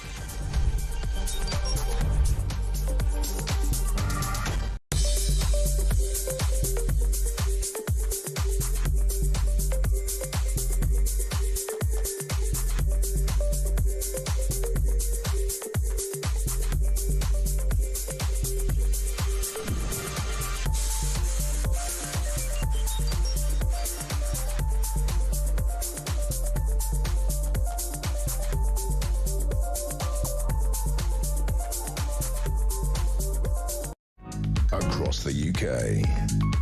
On DAB+, on your smart speaker, on your smart TV, and on your side. This is Talk. Welcome back to Morning Glory, 8:54, almost in the final hour of the show, the final show of the week, of course, as well. We've got Plank of the Week coming up tonight, 7 o'clock on YouTube. Tony from Newark says the video put out is more like Starmer looking for growth, not submarines. That's Starmer with his eyes in, there he is, looking out the window to see if he can find anything at all. There he's, what? I see no ships. What is that? It's a submarine. Yeah, absolutely. What happens to the car parking charges, says Joanna from Salisbury? If you are there too long, do you get charged? Or if you have booked and paid ahead and you can't use it? That's a good question. Yeah, what if you've got your car in a long-term car park and you get flown to Lyon by mistake? And then I mean, that's a very good question. I will try and get an answer to that. I'm not quite sure. Let's talk to Eddie Crouch, though, chair of the British Dental Association, because the story before all of this madness at Heathrow happened, we were going to go quite big on, which is that many, many more people, apparently a quarter of Brits, by the way, resorted to using pliers to get bad teeth out because they can't get a dental appointment, or turkey teeth. We had that guy on from the fire service, you remember, a couple of weeks ago, who had the most bizarre white teeth you'd ever seen. People going to Turkey and getting their teeth redone. Let's talk to Eddie now and find out what the problem is. Eddie, very good morning to you. Good morning, Mike. Yeah, so, I mean, whenever we talk about dentists, we still don't seem to have found a solution to the problem. Everybody knows what the solution is, that the government should give them more money. Is the newly funded NHS going to help you out? Well, we've seen in the last few weeks that my colleagues from the British Medical Association have managed to negotiate with the government on a package. We want to do the same. We want to solve the problems. It's not right that a quarter of people can't get into an NHS dentist having to resort to DIY dentistry. Yeah. We know there's about 13 million people looking for access to an NHS dentist at the moment in England alone. Yeah, I mean, we're still faced with the problem that there aren't enough dentists, aren't there? A bit like GPs who say, well, there's not enough money in it. People can't do national health dentistry because it's just not worth their while. Yeah, I mean, certainly a lot of treatment that we carry out, sadly now on the National Health Service, actually costs the practice money to actually deliver, and that's not a business model that you can stay viable with. But we don't know whether we've got enough dentists. I mean, the previous government promised to actually increase the number of dentists in training by 40%, but that's going to take a very long time to do that.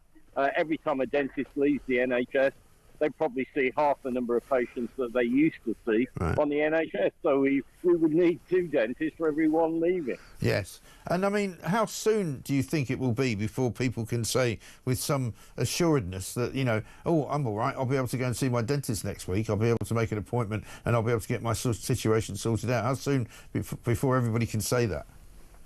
Well, I hope it is soon, but, I mean, to get to that point, we need to sit and talk down, sit and negotiate with government about a contract that's not fit for purpose.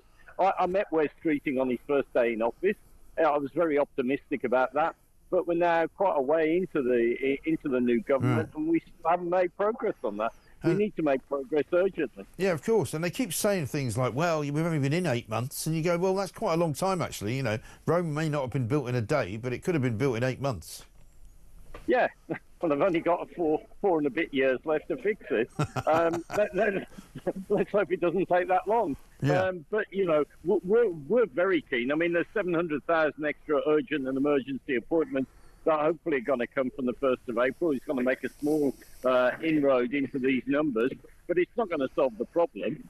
We've probably got about 2 million people needing urgent and emergency care as it is. Yeah. But this isn't going to get sorted unless we actually sit down with government and sort it out. Yeah, absolutely right. Good to talk to you, Eddie. Let's hope it does happen. Eddie Crouch, chair of the British Dental Association. You know, they talk a good game at the NHS. They talk a good game in Parliament. They talk a good game in the Cabinet. Wes Streeting talks about, reforming the entire NHS. Well, you still can't get a bleeding dentist, I'm afraid. So that's not good news for those people who need their teeth sorting out. Steve from Derbyshire says, hi, Mike. Lisa just said stay in reasonably priced hotels, but most of the hotels around Heathrow are actually full of asylum seekers. Yeah, Mike in York says, maybe Captain Keir Pugwash can pick up stranded airline passengers in his submarine. It's amazing, isn't it? Everything he does just turns to the opposite of gold, if you know what I mean. We are so unproductive, says he, that we lurch from crisis to crisis, repair to repair. And Kevin says this, Mike, to have no backup plan to keep Heathrow running is a disgrace and will lose our economy millions. But it's OK to waste a load of money, says Kevin in Southampton. Yeah, well, I mean, listen, there's no doubt in my mind that we will find out in time that there's some kind of net zero connection to all of this. We think that they've been trying to use the backup generators as more renewable sources, and they've obviously built the backup generators right on the same site as where the original substation was, which is a stupid idea to begin with. But, you know, there's something rotten in Denmark, as they say. We're going to get to the bottom of it before the end of the show, I'm sure of it. It's coming up to 9 o'clock. Lots more to do. Simon Danchuk's here. We'll ask him what we're going to do about all of this. This is Talk.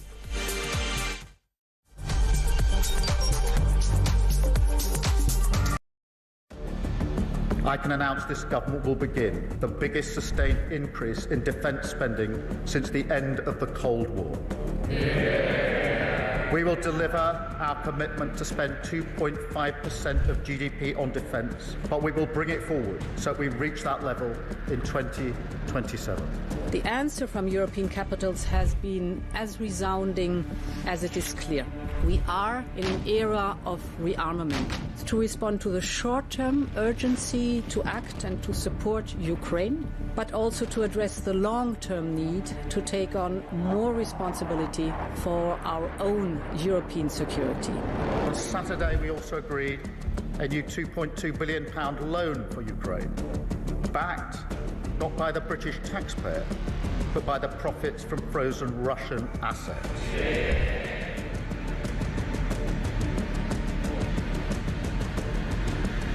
It is my pleasure to bring from His Majesty the King a letter. He sends his best wishes and his regards, of course, but he also asked me to bear this letter and bring it to you. So can I present the letter from the King to you? Thank you very much. Am I supposed to read it right now? Yeah, please do. I will do. I've got to tell him what your reaction is, so I need to know. I need to know. He is a great gentleman. A great, great gentleman. He said he thinks the war's going to go on for a long time, and he better not be right. Well, I just think he should be more appreciative, because this country has stuck with them through thick and thin. We've given them much more than Europe, and Europe should have given more than us, because, as you know, that's right there, that's the border. What kind of diplomacy, JD, you are speaking about? What do you mean? I'm talking about the kind of diplomacy that's going to end the destruction of your country. Yes, but if you are not Mr. President, with respect, I think it's disrespectful for you to come into the Oval Office and try to litigate this in front of the American media. You're gambling with the lives of millions of people. You're gambling with World War III. You're gambling with World War III.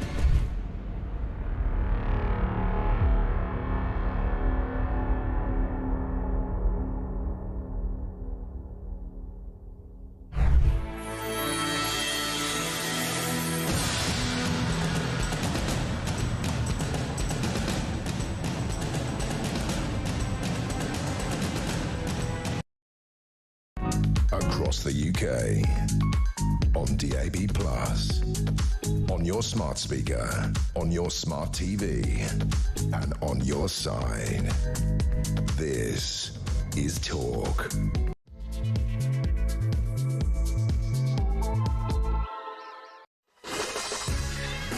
Welcome back to Morning Glory. It's coming up to 3 minutes past 9. Big story this morning, breaking news. Heathrow Airport is closed. Heathrow Airport has been shut since the very early hours of this morning. A fire in a substation, which supplies all the power to Heathrow, has knocked out the electricity, not just at Heathrow Airport, but in large parts of West London as well. People without power, people without electricity, without hot water, without the ability to even put anything in the fridge.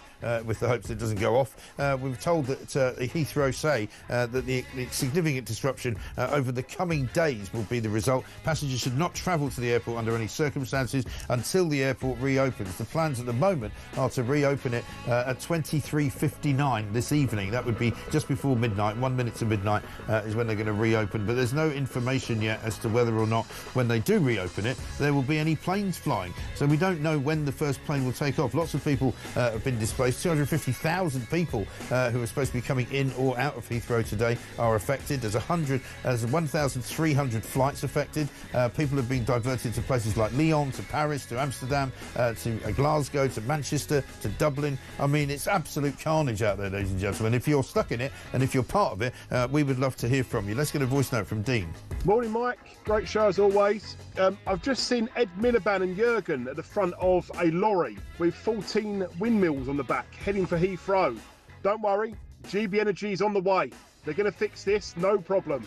No problem at all. I'm sure they've got a couple of hundred vans full of solar panels as well to put on. Phil in Thurrock says, we can't keep a major airport open, but we'll defend Ukraine against the Russians, though, eh? No problem at all. Yeah, absolutely right. Well, all we've got to do is put the new commander of the seas out there. You know who he is. It's Keir Starmer, Captain Pugwash. He's on a submarine. What's going on, Keir? Oh, I see no ships, or growth, in fact, or any friends. Nobody likes me. I'm on my own. Submarine for one, I think, would be the count down the hatch, is what it says. Absolutely brilliant. 0344 499 1000. Simon Danchuk's going to join us, former Labour MP and Reform defector, of course, as well. We have power, says Paula. I live in West Drayton, which is only about 2 miles from Heathrow. So why hasn't Heathrow got power then? What is going on? We need to get to the bottom of it. I smell a rat. I think it's got something to do with net zero, and I'm going to tell you exactly how it could have something to do with that when we come back right after this. This is Morning Glory. Let's get it on.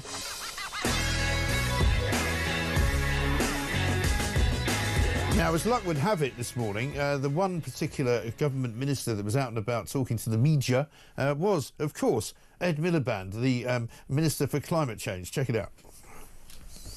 Great British Energy is your publicly owned energy company, and here's its first project, putting solar panels on the roofs of schools and hospitals in your community. That's what a publicly owned energy company can do for our country. Yeah, never mind all that, Ed. What about Heathrow?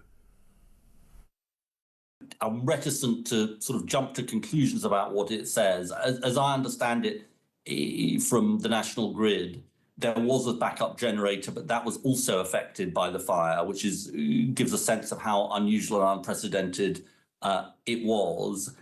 There is a third backup, a second backup, if you like, which they are seeking to use to restore power. So, you know, there are backup mechanisms in place, but given the scale of this fire, the backup mechanisms also seem to have been affected. But obviously, with any incident like this, we will want to understand why it happened and what, if any, lessons it has for our infrastructure. Yeah, well, never mind about the lessons for the infrastructure, but how could it have happened and why did the backup system not kick in? I think that's going to be a massive problem and a massive question, because this is going to cause chaos and havoc for people for days and days and days on end, and it will also cause a massive problem for the economy as well. Let's talk to Sir Ian Duncan-Smith, MP, former Conservative Party leader, of course. Sir Ian, very good morning to you. Morning. We're going to talk about China in a second, but let me just ask you, because it's such a big story, this Heathrow Airport. It seems extraordinary, does it not, that the infrastructure of our country is in such a bad state that when suddenly an electricity plant which provides basic electricity to the biggest airport in Europe suddenly knocks out the entire airport. Why on earth is there not a proper backup system? Well, somebody needs to be dragged in front of everybody to explain why. I mean, the decision to run an airport, as important as that, or any business, frankly, without any kind of backup for a hiatus that might take place in a generator, or for that matter, it's the same with computer systems. You know, you wouldn't run a computer system if you didn't have a backup for it. The reality is, I don't know who made the decision. They didn't need a proper backup, but they need to be dragged in front of all of us and told why they made that stupid decision. And by the way, why has the government, not just even the ministers, but the civil servants, not run their slide rule across such a significant thing like Heathrow or all the other major airports to find, can you work if something happens? Can you work? There's a danger, particularly now with the threat from Russia. Well, exactly. Well, this might turn out. I mean, this might turn out to be something like a cyber attack of some description. It could be. Yeah. It's national security issues now. We're in the world of a more dangerous world, and we need to make sure that whatever we do, the critical elements of it, are all backed up so that they can be used if things go down. You know, in Ukraine, they are managing to keep their stuff going even when they've had missile strikes on it, because they turn it around in 2 seconds flat. There's another Why is this still a problem? It should have been turned around by now. Well, absolutely right. And I mean, you mentioned Ukraine, you mentioned Russia there, and China. I mean, we've got these, really seriously bad actors. I mean, I know that's probably an understatement, but doing things around the world that we don't even know about, with malice aforethought at all times, really. They're no friends of ours, whatever happens over the course of the next few months with negotiations between Russia and the United States of America. And you've got obviously a particular worry about China as well. And we've got a story here that China executed 4 Canadians over drug crimes just recently after refusing to recognise that they were citizens, basically. And they're just kind of acting with abandon, aren't they? Doing whatever they like. The list of what China does to undermine all the rules of the world order are staggering, and yet still British government looks at them as though they're going to come and save them. The reality is that China trashes all the WTO rules. The reason why China's gone from 0 to the #1 dominant producer of solar arrays and wind turbines is because their bank subsidizes them to at least 100% of all bid value. The second thing is they use slave labor. Right. Slave labor in our solar arrays. There's going to be a debate about this on Tuesday in the House of Commons because of this ridiculous Great British Energy bill that's going through. Another one of Ed Miliband's nonsenses that he produces on a regular basis. And that will allow them to buy staggering numbers of these arrays. They're already buying them, but this will get past the way for them to put money into companies, Chinese companies, that basically produce this stuff using slave labor. But, you look what happened during COVID. China refuses to answer any questions about it. COVID started probably in their laboratory. They bulldozed the laboratory. They've arrested and prosecuted, we haven't seen them now, the doctors that called it out in China and said that it's human-to-human transfer.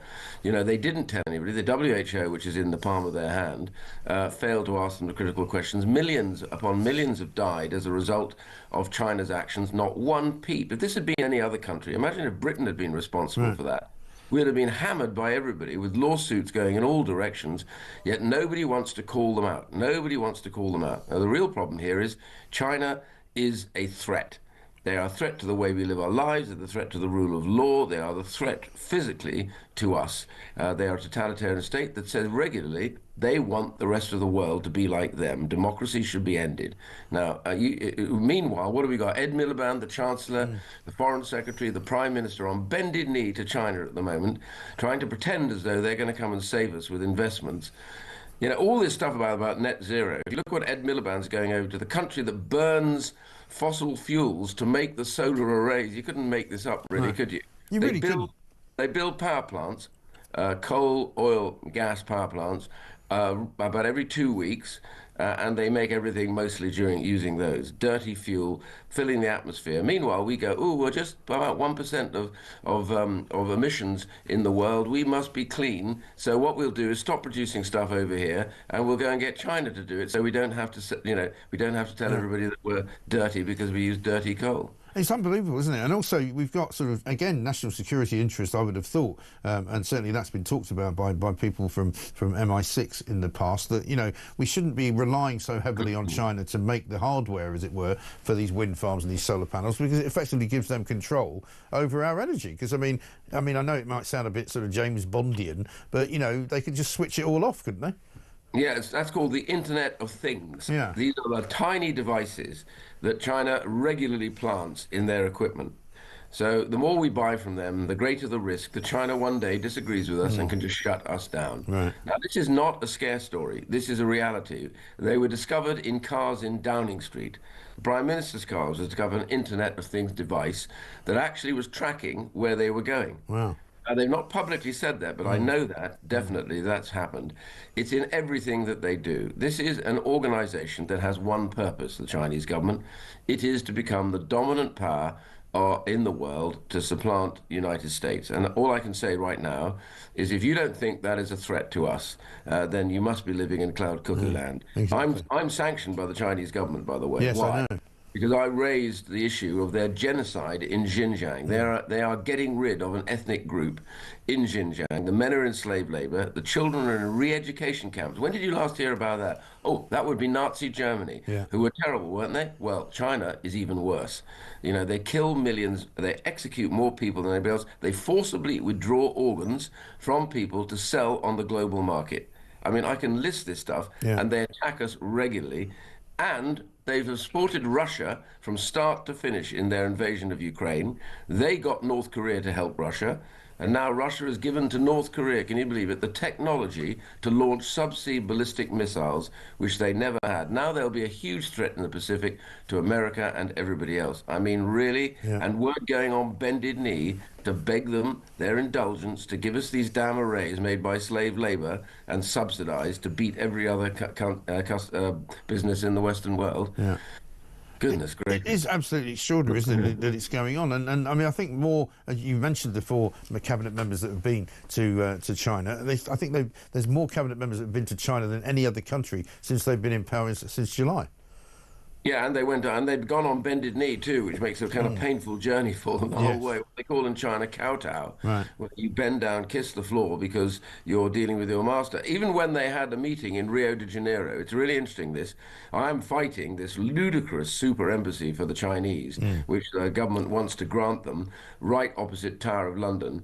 We've had 2 protests there. The police have changed their view on this and said that, oh, it's all right, whereas before they said it wasn't for protests. And now what's happening is the government's trying to drive it through. So what does Starmer say to Xi in a sort of unbelievably sort of kiss my backside kind of voice? He says, "Oh, and President Xi, you'll know that we've called in this application, by the way, which has been rejected by everybody in the local area. Even the security services don't want it. They've called it in. Why? They're currying favour with China. I mean, I'm ashamed, really. The idea that Britain, which was once a great country, is now on bended knee to this brutal regime in China. Astonishing. Well, Starmer has shown that he has absolutely no moral compass whatsoever. I mean, after all the things he said about Donald Trump, you know, he's sitting in the Oval Office with him, putting his hand on his shoulder in a sort of creepy, rather overly friendly manner and saying, oh, we've got a letter for you from the King. I mean, it was quite sickening. I mean, a lot of people were saying, oh, this is Keir Starmer's finest moment. I thought it was bloody embarrassing. Well, our major problem is we've got to try and get America to face up to the threats. You know, they seem to be very close at the moment, which is sad, to the idea of Putin being a partner in anything. Putin's not a partner. Putin will never be parted from China. China owns him. They bought all his gas and oil on the illegal markets, and they've supplied him with all sorts of issues and various equipments. And as I say, they got North Korea now. North Korea has produced 5 million 155 millimeter heavy artillery rounds for Russia, who was in a really difficult state a year ago, and now supplying them with all their equipment. We don't supply. I mean, the Americans have hardly supplied all the stuff that they promised to Ukraine at the time. So, you know, Ukraine is fighting with one hand tied behind its back. Yeah. Absolutely unbelievable stuff. Listen, great to speak to you, Sir Ian Duncan-Smith. Thank you very much indeed. Former Conservative Party leader. With some very important conversation there about China and about how dangerous China is and about how dangerous Ed Miliband is for being so close to the Chinese. He's out there out and about this morning talking about GB Energy and what great things are going to come from all these solar panels that are coming from China to be put onto our schools.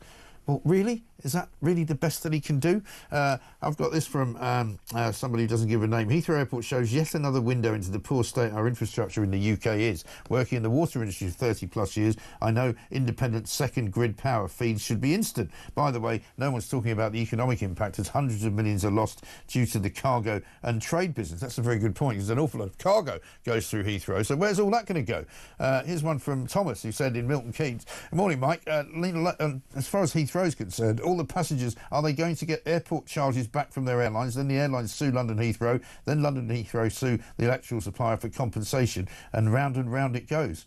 Well, that is true. And how about this from Simon, who says, if GB Energy is owned by the British people, can we not decide to sack the idiot in charge and send a message to Millipede that we're not interested in his Alan Partridge videos trying to persuade the public to believe his delusions?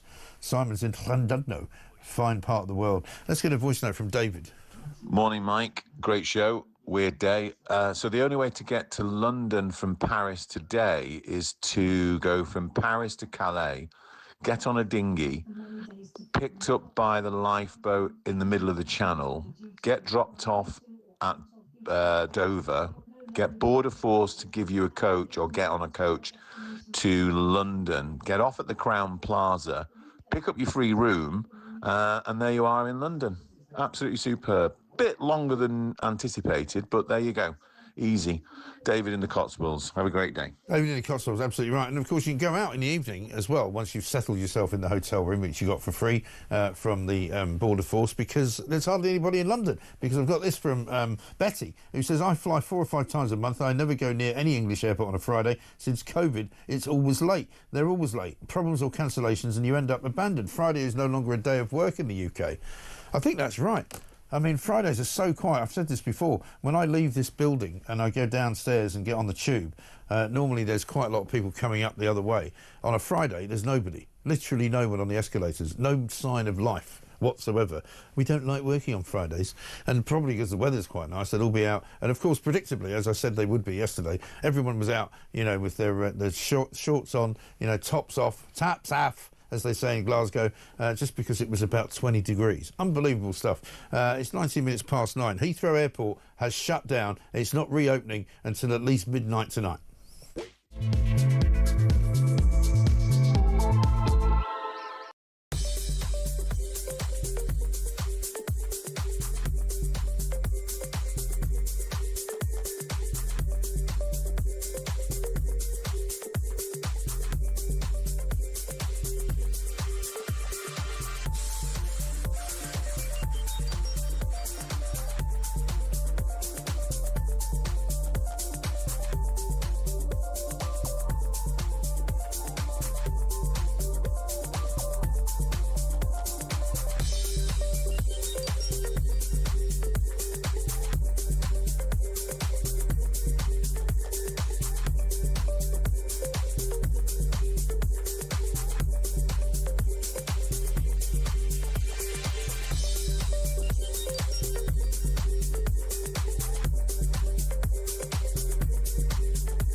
Across the UK, on DAB+, on your smart speaker, on your smart TV, and on your side.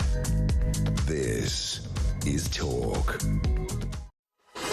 Welcome back to Morning Glory, 23 minutes past 9. The weekend is upon us, ladies and gentlemen. Apparently on Sunday, it's the anniversary of when we were all told to go home and not go out by Boris Johnson because of COVID. I thought we'd sort of already done all that, but apparently it's Sunday the 23rd is the actual the 5-year anniversary of it. So I don't know what you're going to do on Sunday to commemorate it, but obviously loads of people are already commemorating it today by not coming into work. And staying at home because it's Friday. Meanwhile, Heathrow is still absolutely up the Khyber, if you'll pardon the expression. Nothing's working. The electricity, although apparently in West Drayton we had a message from Paula saying that she's got electricity. So I'd love to hear from anybody else in the sort of surrounding area around Heathrow as to whether or not you've got your power back if you had it knocked out. Because if they managed to restore the power around the airport, why does the airport not have power? There's something very fishy going on here. There's something very weird. We're going to talk to Isabel Oakeshott soon about that. Simon Danchuk's here as well, former Labour MP and Reform defector. Simon, very good morning to you. Good morning. Good to be with you, mate. Yeah, good to see you. I don't know about you, but I think there's something very weird about this Heathrow story. The idea that we've got such bad infrastructure in this country that somehow we haven't got a backup system when Heathrow's electricity gets knocked out. I mean, it doesn't exactly make us look very resilient in the face of the, so-called dangers from around the world that we face, does it? No, it doesn't. It's a real concern. This is a huge explosion that's taken place. This is one of the busiest international airports in the world. They had 6.3 million travellers go through there just in January. So that gives you an example of the sort of capacity it's dealing with. And we have this explosion that completely closes down the airport. It's pretty exceptional. What causes me concern, you had a clip there 10-15 minutes ago of Ed Miliband, who's a cabinet minister, senior cabinet minister, responding to this explosion this morning on the media round, and he had no idea what's gone on. I mean, it's not that long ago. To be fair, that's his usual state, isn't it? It is indeed, I'm afraid to say. But, it's not that long ago. Senior ministers would have been briefed on this within hours of it happening. They would have been woken up in the middle of the night to be told. Well, I think this is a bigger story that the Prime Minister should be talking about it. And at the very least, the Secretary of State for Transport should be out there saying what's going on. But instead, we get stuck with Miliband, the complete idiot. Yeah, that's exactly the point I'm making. This is of such high importance that you would have ministers all over it in terms of what's gone on, who's responsible. Is it a terrorist attack? Do we know that? It's a huge explosion. Apparently, according to Ed Miliband, it also blew up the backup generator. They put that very close to the one that's actually operating. It seems bizarre to me. Exactly, doesn't it? And that's what I'm saying. And I've looked into this, and there is some suggestion that a couple of years ago they were looking at downgrading their diesel backup generator to, they wouldn't call it a downgrade, upgrading they would call it, to some kind of more green version of a generator, which for me, it may have something to do with this. It could well do, and the issue is that we just do not know because the government, the Labour government, don't seem to care. No. They've been talking about an additional runway at Heathrow. They've been talking about plans for growth and all the rest of it. This is a major piece of infrastructure, as you pointed out not long ago. It brings in loads of investment into the country, and yet they seem so relaxed when something that's this catastrophic happens. Bizarre. I know, it's absolutely extraordinary. I mean, were it not for this story, we probably would have been talking about a great many other things, which we sort of haven't done much today. But let me ask you about this, because this is something that's affecting, obviously, everybody this week. We all opened up our council tax bills. I've been talking about it all week. The Mail has sort of finally caught up with it, basically, saying council tax soars to a record high, but the service you get is still rubbish. I mean, it's almost as if they've done a sort of front page based on everything that we talk about here at Morning Glory. Council tax going up by £109 on average. But I've been talking to people all week, many of whom have what you might regard as just regular jobs, and they're not rich, they don't have a massive house. They're paying in excess of £2,000 a year now for council tax, and for which they get hardly anything.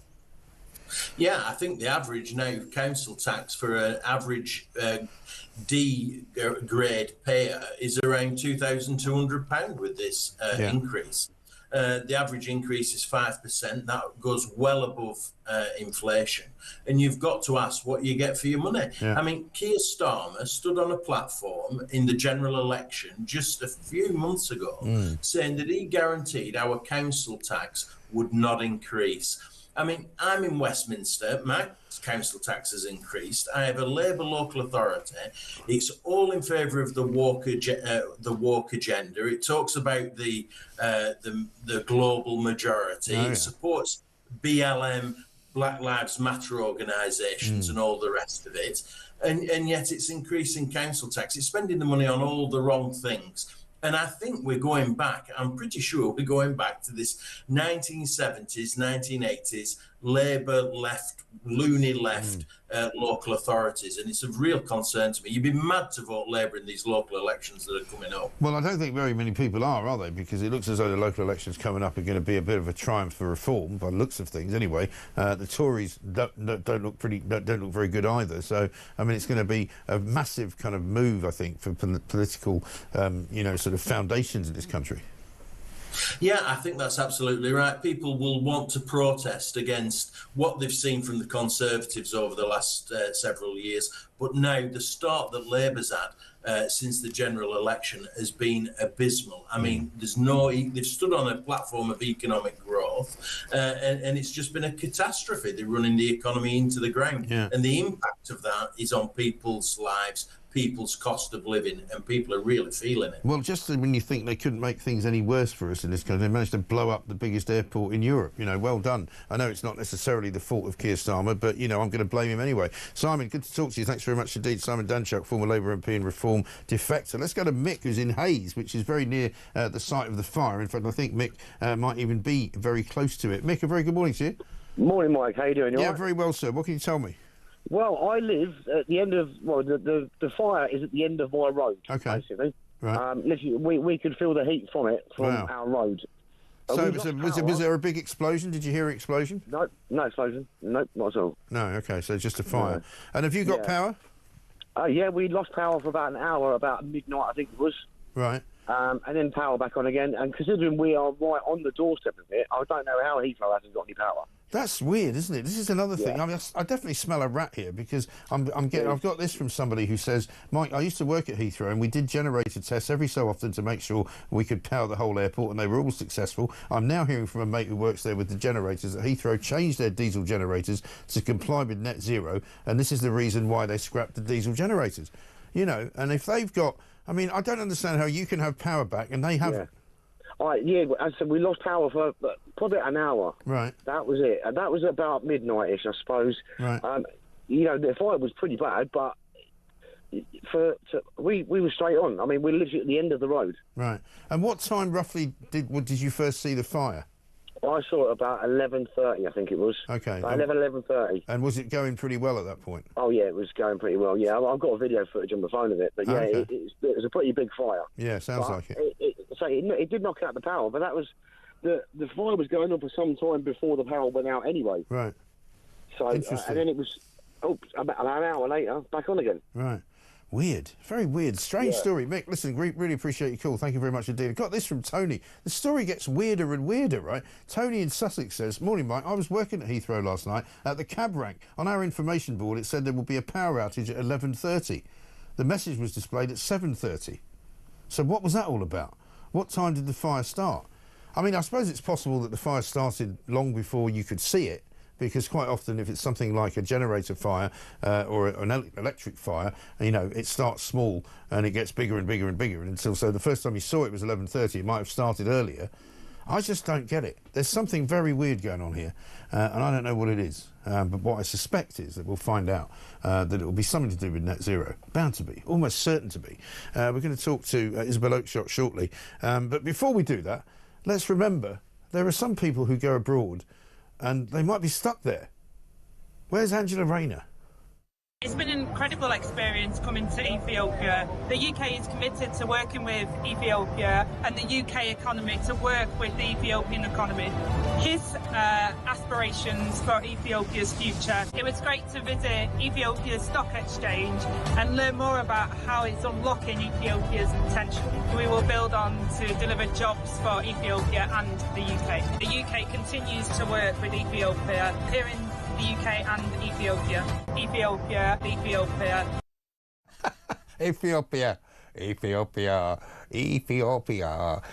Anything from Keir Starmer?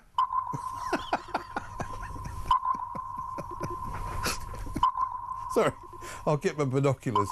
We'll be back after this.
Across the UK, on DAB+, on your smart speaker, on your smart TV, and on your side. This is Talk. Welcome back to Broken Britain. Sorry, Morning Glory. The airport's out. You can't go anywhere. But apparently, down the road from the fire, they've got electricity back. And they had it back after an hour. And what's going on? All right, I just don't get it. 9:35. This from Gary, who says, Mike, who's the brain donor who decided a good place to locate the backup generator for Heathrow would be the substation? It's backing up. That's like keeping the key to your house in the spare key to your house in the same key ring. Yeah, I keep it there in case I lose it. Huh? What do you mean? I mean, you've got to do something, you've got to put it somewhere else. Joanna from Salisbury says, Mike, I love the GB Energy idea to put solar panels on school roofs. There will be constant repairs of the panels at my granddaughter's school because they're always kicking footballs, rugby balls up there, and in the summer, cricket balls and tennis balls. That's another broken solar panel. Never mind. Isabel Oakshot's here, Talks International editor. I think she may share my view that there's something a bit fishy going on here at Heathrow. Astonishing stories coming out, Isabel. Good morning to you. We just had a call from the guy who lives down the road from the fire. He's so close to it he can feel the heat coming off it. He's got power back. Heathrow doesn't. How does that work? Oh, I mean, as you say, there is way more to this story, I think, that is going to come out in due course. What I've been hearing this morning, and this is not verified, I haven't had time yet to see what Heathrow is saying about this, right. But it does come from industry sources, is that Heathrow some time ago scrapped their diesel backup generators in order to comply with net zero and replace them with a biomass system alongside the main generator, which clearly hasn't worked. Right. I mean, and does that run on biofuel? I mean, I guess so. I'm not an expert in biomass. I really don't want to have anything to do with biomass. But if it was the backup, Emily, obviously that has failed. And if that is the case, as I say, it's not in any way verified. It's not multiple sourced.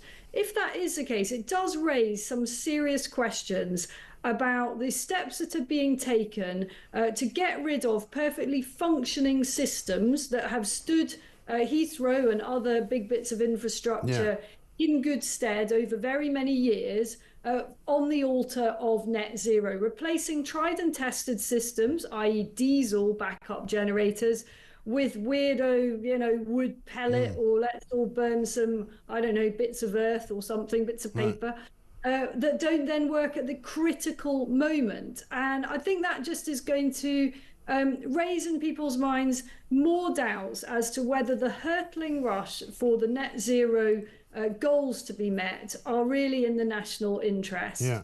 Well, I think we know that they're not, don't we? I mean, the report that came out in the Sun with Harry Cole yesterday, repeated in the Telegraph today, basically it's going to cost so much. It's going to bankrupt the nation. It's going to wipe a tenth off the economy over the course of the next few years. It's going to hurt the most vulnerable individuals, the poorest people in the country. And it's going to take us back, basically, to the 1970s. And I'm old enough, I'm sure you're not old enough to remember, but I remember sitting in the dark with my parents every single night with a candle. We had 1 hour of electricity so that we could have some food cooked, and then it went off again, another hour in the morning. I went to school 1 morning a week because they didn't have enough fuel to heat the whole school. I mean, it was ridiculous, and it went on for like about 3 months. How old are you, Mike? You sound like you're in the Victorian era. I'm very much older than I look, is all I can say. I mean, we also had plenty of power cuts. I grew up in rural Scotland, and there was always a ready supply of hurricane lamps to rely on. Sure. Things went wrong. And I've heard Ed Miliband this morning, the net zero zealot, talking about the situation at Heathrow. And, we're a fair few hours into it now, aren't we? And I'm always suspicious when politicians start with their waffle as, we're doing everything we can. Obviously, we're doing everything we can. Heathrow's doing everything they can. He started talking about grid. He's saying, doing everything we can with grid. And I just thought, what are you waffling on about? Are you trying to tell me that you really don't know what has actually happened here? And when they kind of go all fudging things like that, just get this feeling that there might be something a bit more embarrassing. Right. And as we found out from Southport and elsewhere, whenever they've talked about these things, they always know more than they let on, don't they? And you can always tell, as you say, when they're waffling. I know the signs. Yeah. And when politicians start rattling on about how they're doing everything they can, you're kind of like, what is it you're not telling us about? Because the other clue for me is in the statement that's on Heathrow's Twitter, where they say, to maintain the safety of our passengers and colleagues, Heathrow will be closed until 23:59 on the 21st of March. That stinks to me of some kind of health and safety cobblers, where they're going, it might not be safe to go back into the building yet, when in fact they've got Hayes down the road with plenty of electricity, and you can probably land a plane in the high street. Well, we all know that the disruption for this will be far from just today. I mean, this is going to spill over. Oh, this is awful, yeah. But for absolutely ages. And it's just a terrible look. This is Europe's busiest airport. And frankly, our country just looks a bit incompetent at the moment. I mean, of course, accidents happen. I get that. Right. But that's why you have backup systems. I also thought it was fascinating, that tip-off that we've had. I don't know if that was a talk exclusive from a caller about the warning that there would be a power outage before the fire actually happened. So, guys, what were you actually up to? Were you doing something that you screwed up in spectacular style, and is that what we're not being told? Well, that wouldn't surprise me either, because they're always doing weird things around some of the testing. But let's have a look at what Ed Miliband actually said this morning about Heathrow. I'm reticent to sort of jump to conclusions about what it says. As I understand it, from the national grid, there was a backup generator, but that was also affected by the fire, which gives a sense of how unusual and unprecedented it was. There is a second backup, if you like, which they are seeking to use to restore power. So, there are backup mechanisms in place, but given the scale of this fire, the backup mechanisms also seem to have been affected. But obviously, with any incident like this, we will want to understand why it happened and what, if any, lessons it has for our infrastructure. Years. Because I was in America, actually, when they had the last big sort of outage there, when there was a big super sort of substation up in Niagara Falls, which more or less wiped out power for the whole of the East Coast. And Manhattan, I think, was out of power for about 4 or 5 days. But I was at Newark Airport waiting to fly back to Scotland, and they fixed it within about 5 hours. They had emergency generators. The international planes were taking off again within 4 or 5 hours. And that was a massive disaster across a really, really big region of America. This is comparatively small compared to that. Yeah, but, you know, probably an awful lot of the people that need to be drafted in are working from home, Mike. Well, that's the other problem. And, you know, unfortunately, it's Friday, which means there's even less people around to actually do any hard work. Yeah. I genuinely, there will be an issue with manpower. Oh, there will be. Well, if you remember back to a couple of summers ago when they had the problem with air traffic control, which grounded loads of planes across Europe, the guy who was supposed to fix it, I mean, as ludicrous as this sounds, the guy that was supposed to fix it was working from home, and he couldn't get into the office for 90 minutes. And so there was a 90-minute delay initially on him even starting to get it sorted. Yeah, I mean, you don't surprise me. We can joke about these things, but it is very real, isn't it? Totally. And, you know, the scale of the chaos and the ramifications and reverberations, I wonder how much the whole thing is going to have actually costed. I mean, you've got planes having to divert in midair.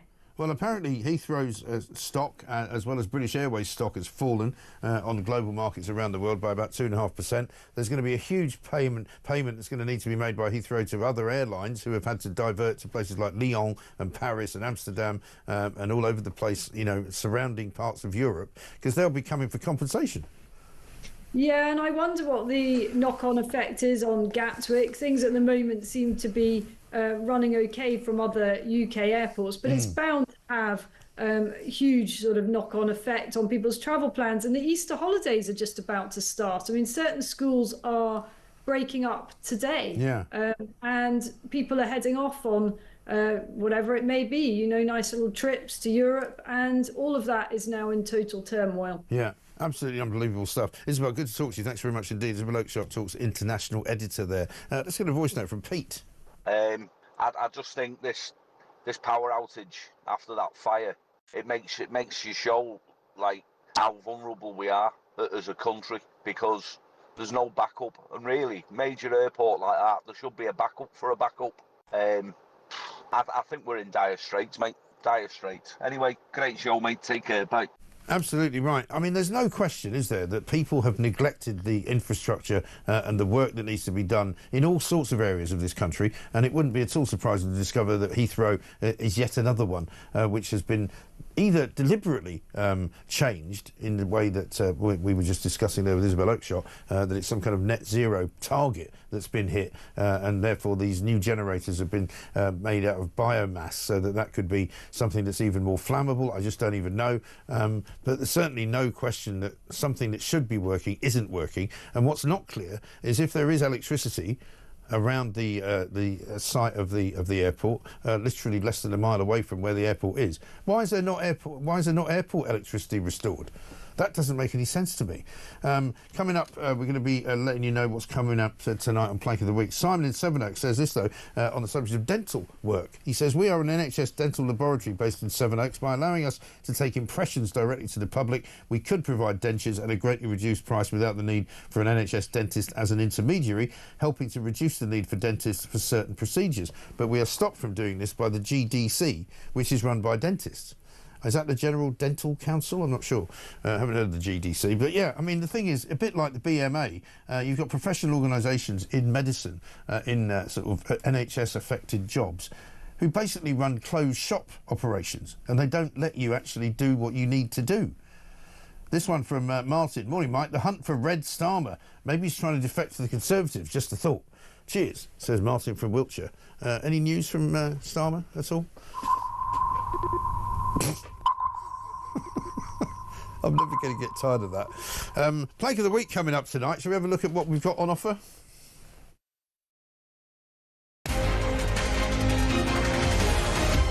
Over to you, Shakespeare. Yeah, Shakespeare's a racist. Is he? Yeah, so, but this... I thought we knew that. I want to do my Shakespeare joke. So apparently there's a lot of them. William Shakespeare, 1623, lead in his pencil. William Shakespeare, 1624, lead in his coffin. Can we cut that out? Okay. That's why I'm not doing stand-up. Yeah. You know what? Your jokes go from bard to verse. No, very That was clever. Oh, this is much ado about nothing. Yeah. Can we crack on? Carry on. I actually thought that was the worst bit of the show, but never mind, they kept it in. What can you do? They don't listen to me at all, do they? Never mind. If you don't want to watch Bloke of the Week, you might win some Oasis tickets instead.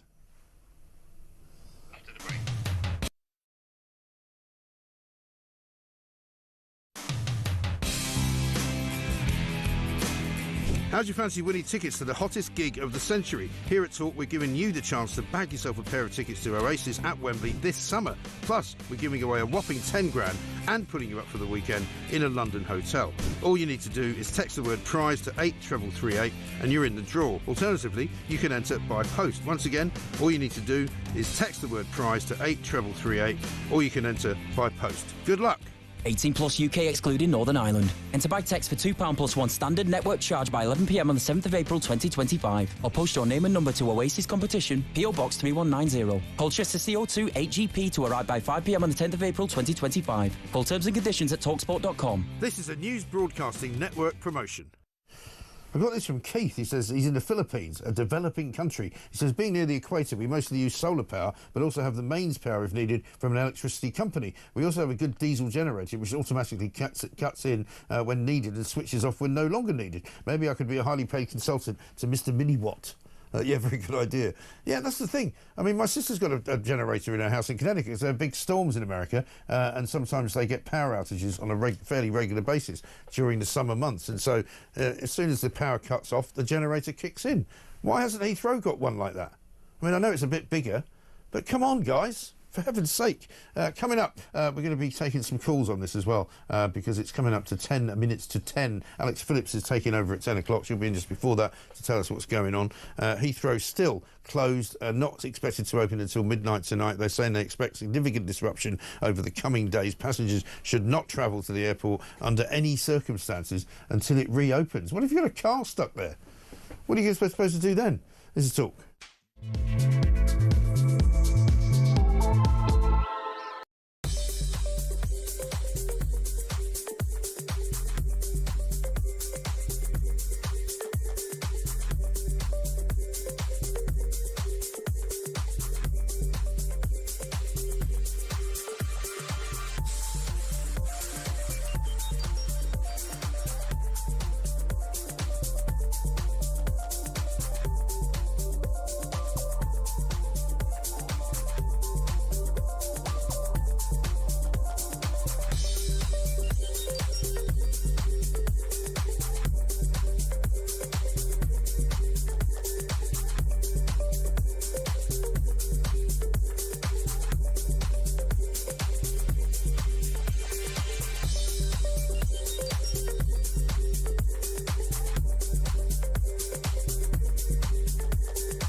across the UK. On DAB+, on your smart speaker, on your smart TV, and on your side. This is Talk. Welcome back to Morning Glory, 9:53. Alex Phillips will be here just before 10 to tell us what's coming up on her show. She'll be obviously keeping an eye on what's going on at Heathrow, but I don't expect much is going to change over the course of the afternoon, because they say they're not getting close to opening up again until midnight tonight. But what I don't know is why they don't have any electricity. Here's a voice note from Paul on the car parking charges there. Hi Mike, the same happened to me with regards to the car park, because I entered my flight number and the car park company knew that I was delayed. They didn't charge me any extra and they added the cost onto the airline. Keep up a good fight, Mike. Paul from Stockport. Paul from Stockport, thanks very much indeed for that. Well, that's a very nice story, very unusual story, that somebody actually runs a car park, did something decent for somebody. But that's good. If that's what they're going to do, I'd be surprised if everybody does that. But if they do that, that's good. If they know that your flight was due in, at 9 o'clock this morning, and you don't pick the car up until 9 o'clock tonight, just because you were delayed and you had to come in via, Paris or something, and if they pass the charge on, that's so much the better. A couple of things for you from the Jurgen front. Mike says, Brian from Spain, if Jurgen's going to put solar panels on schools, who's going to hold his ladder? Unbelievable stuff. Well, he hasn't got a mate, has he? He's got nobody else that works there. He hasn't even got a mate to hold the ladder. If you get one of the school kids to help him. Jenny in Oxford says, Mike, solar panels on the roof of schools and hospitals. Health and safety. Did Ed not see what happened to Anglesey solar panels after the storm? Shattered toxic glass, just what you need at a school and a hospital. Yeah, well, I mean, there is that problem, isn't there? Let's get another gaff before we go, because it is Friday. We've only had a couple, because he's been so busy with his Heathrow business. Here's Andrew Eborn, nearly setting himself on fire. Oh, look! Look! What? What happened there? Did you burn yourself? Just a little bit. Watch. Oh my God, I think my top's on fire. Name a time, Samara. 2017. 2020 and 17 seconds. Let's have a look. If you watch look exactly. Oh, the time look, there it is. It's 2020 and exactly 17 seconds. That's amazing. No, look. Are you serious? Oh what just happened? What just happened, indeed? That show's completely mad, is all I know. I burned the whole studio down. Anyway, let's talk to Sharon, who's in Essex. Sharon, very good morning to you. Good morning to you, Mike. What can you tell me? You want to talk about dentists? We do. I was watching that piece this morning at 9 o'clock when my son, who is studying dentistry at Liverpool University, texted me to say that his first patient of the morning had cancelled. I said to him, watch him, Mike, and he's talking about how difficult it is to get a dentist appointment in the UK at the moment. And to let you know that the England only has 12 dental schools that you provided, obviously, at certain universities. And if you live in close proximity to a dental school, you can in fact put your name down to be seen by a student patient. Okay. They've also been trained to a certain level before they let loose on the public. Right. But these appointments are like gold dust, but you get your treatment for free. That's good. So that means your appointment, your root canal, if you have to. But so frustrating. His first patient of the morning has cancelled. Very frustrating for the students involved. They want to be helping, their patients, and for the first one to cancel is just so frustrating when we are all aware it must be, of absolutely. how difficult it is. And I know that does happen. But so I mean, is there one? I mean, if your son's in one in Liverpool, is there one anywhere near you? Unfortunately, not. No, we've got King's College that kind of to the closest, but too far to travel, and also you have to be in close proximity. Yeah. It's just for local people, which is absolutely totally understand. Right. I think we've got Bristol, Plymouth, over the border in Cardiff, and then going up Birmingham. I mean, to be honest, if you live in Birmingham, if you kick the name down, it might cheer you up and. Well, considering that maybe you take some rubbish with you to the university, and they could maybe do something with it for you. But yeah, it's interesting. Thank you very much indeed, Sharon. There with how to get yourself a free dental appointment. Just go and find a dental school, and you might have a bit of pain because the guy's only practicing on you, but hopefully He knows what he's doing. Hello, Alex Phillips is here. I've just got a couple of quick things to finish up with. Jude in Canterbury, because I said this earlier, fantastic programme, Mike. He says, has anyone seen Bruce Willis? Because it does seem like a plot, doesn't it, from Die Hard at the airport. At the airport. Have you not seen Die Hard? Do you know what? 2? They had a little bet going on outside because I came in and saw that and I was like, I bet it was the Russians. Well, it could be. To that. We don't know that. Because the weird thing is, it's an infrastructure attack. We had a call from a guy who's in Hayes. He's so close to the fire that you can feel the heat coming off it. And he's got his electricity back. It was only out for an hour. So why is the airport still out? This one from Sally in Devon says, your aerial film of Heathrow makes the airport look ancient compared to World War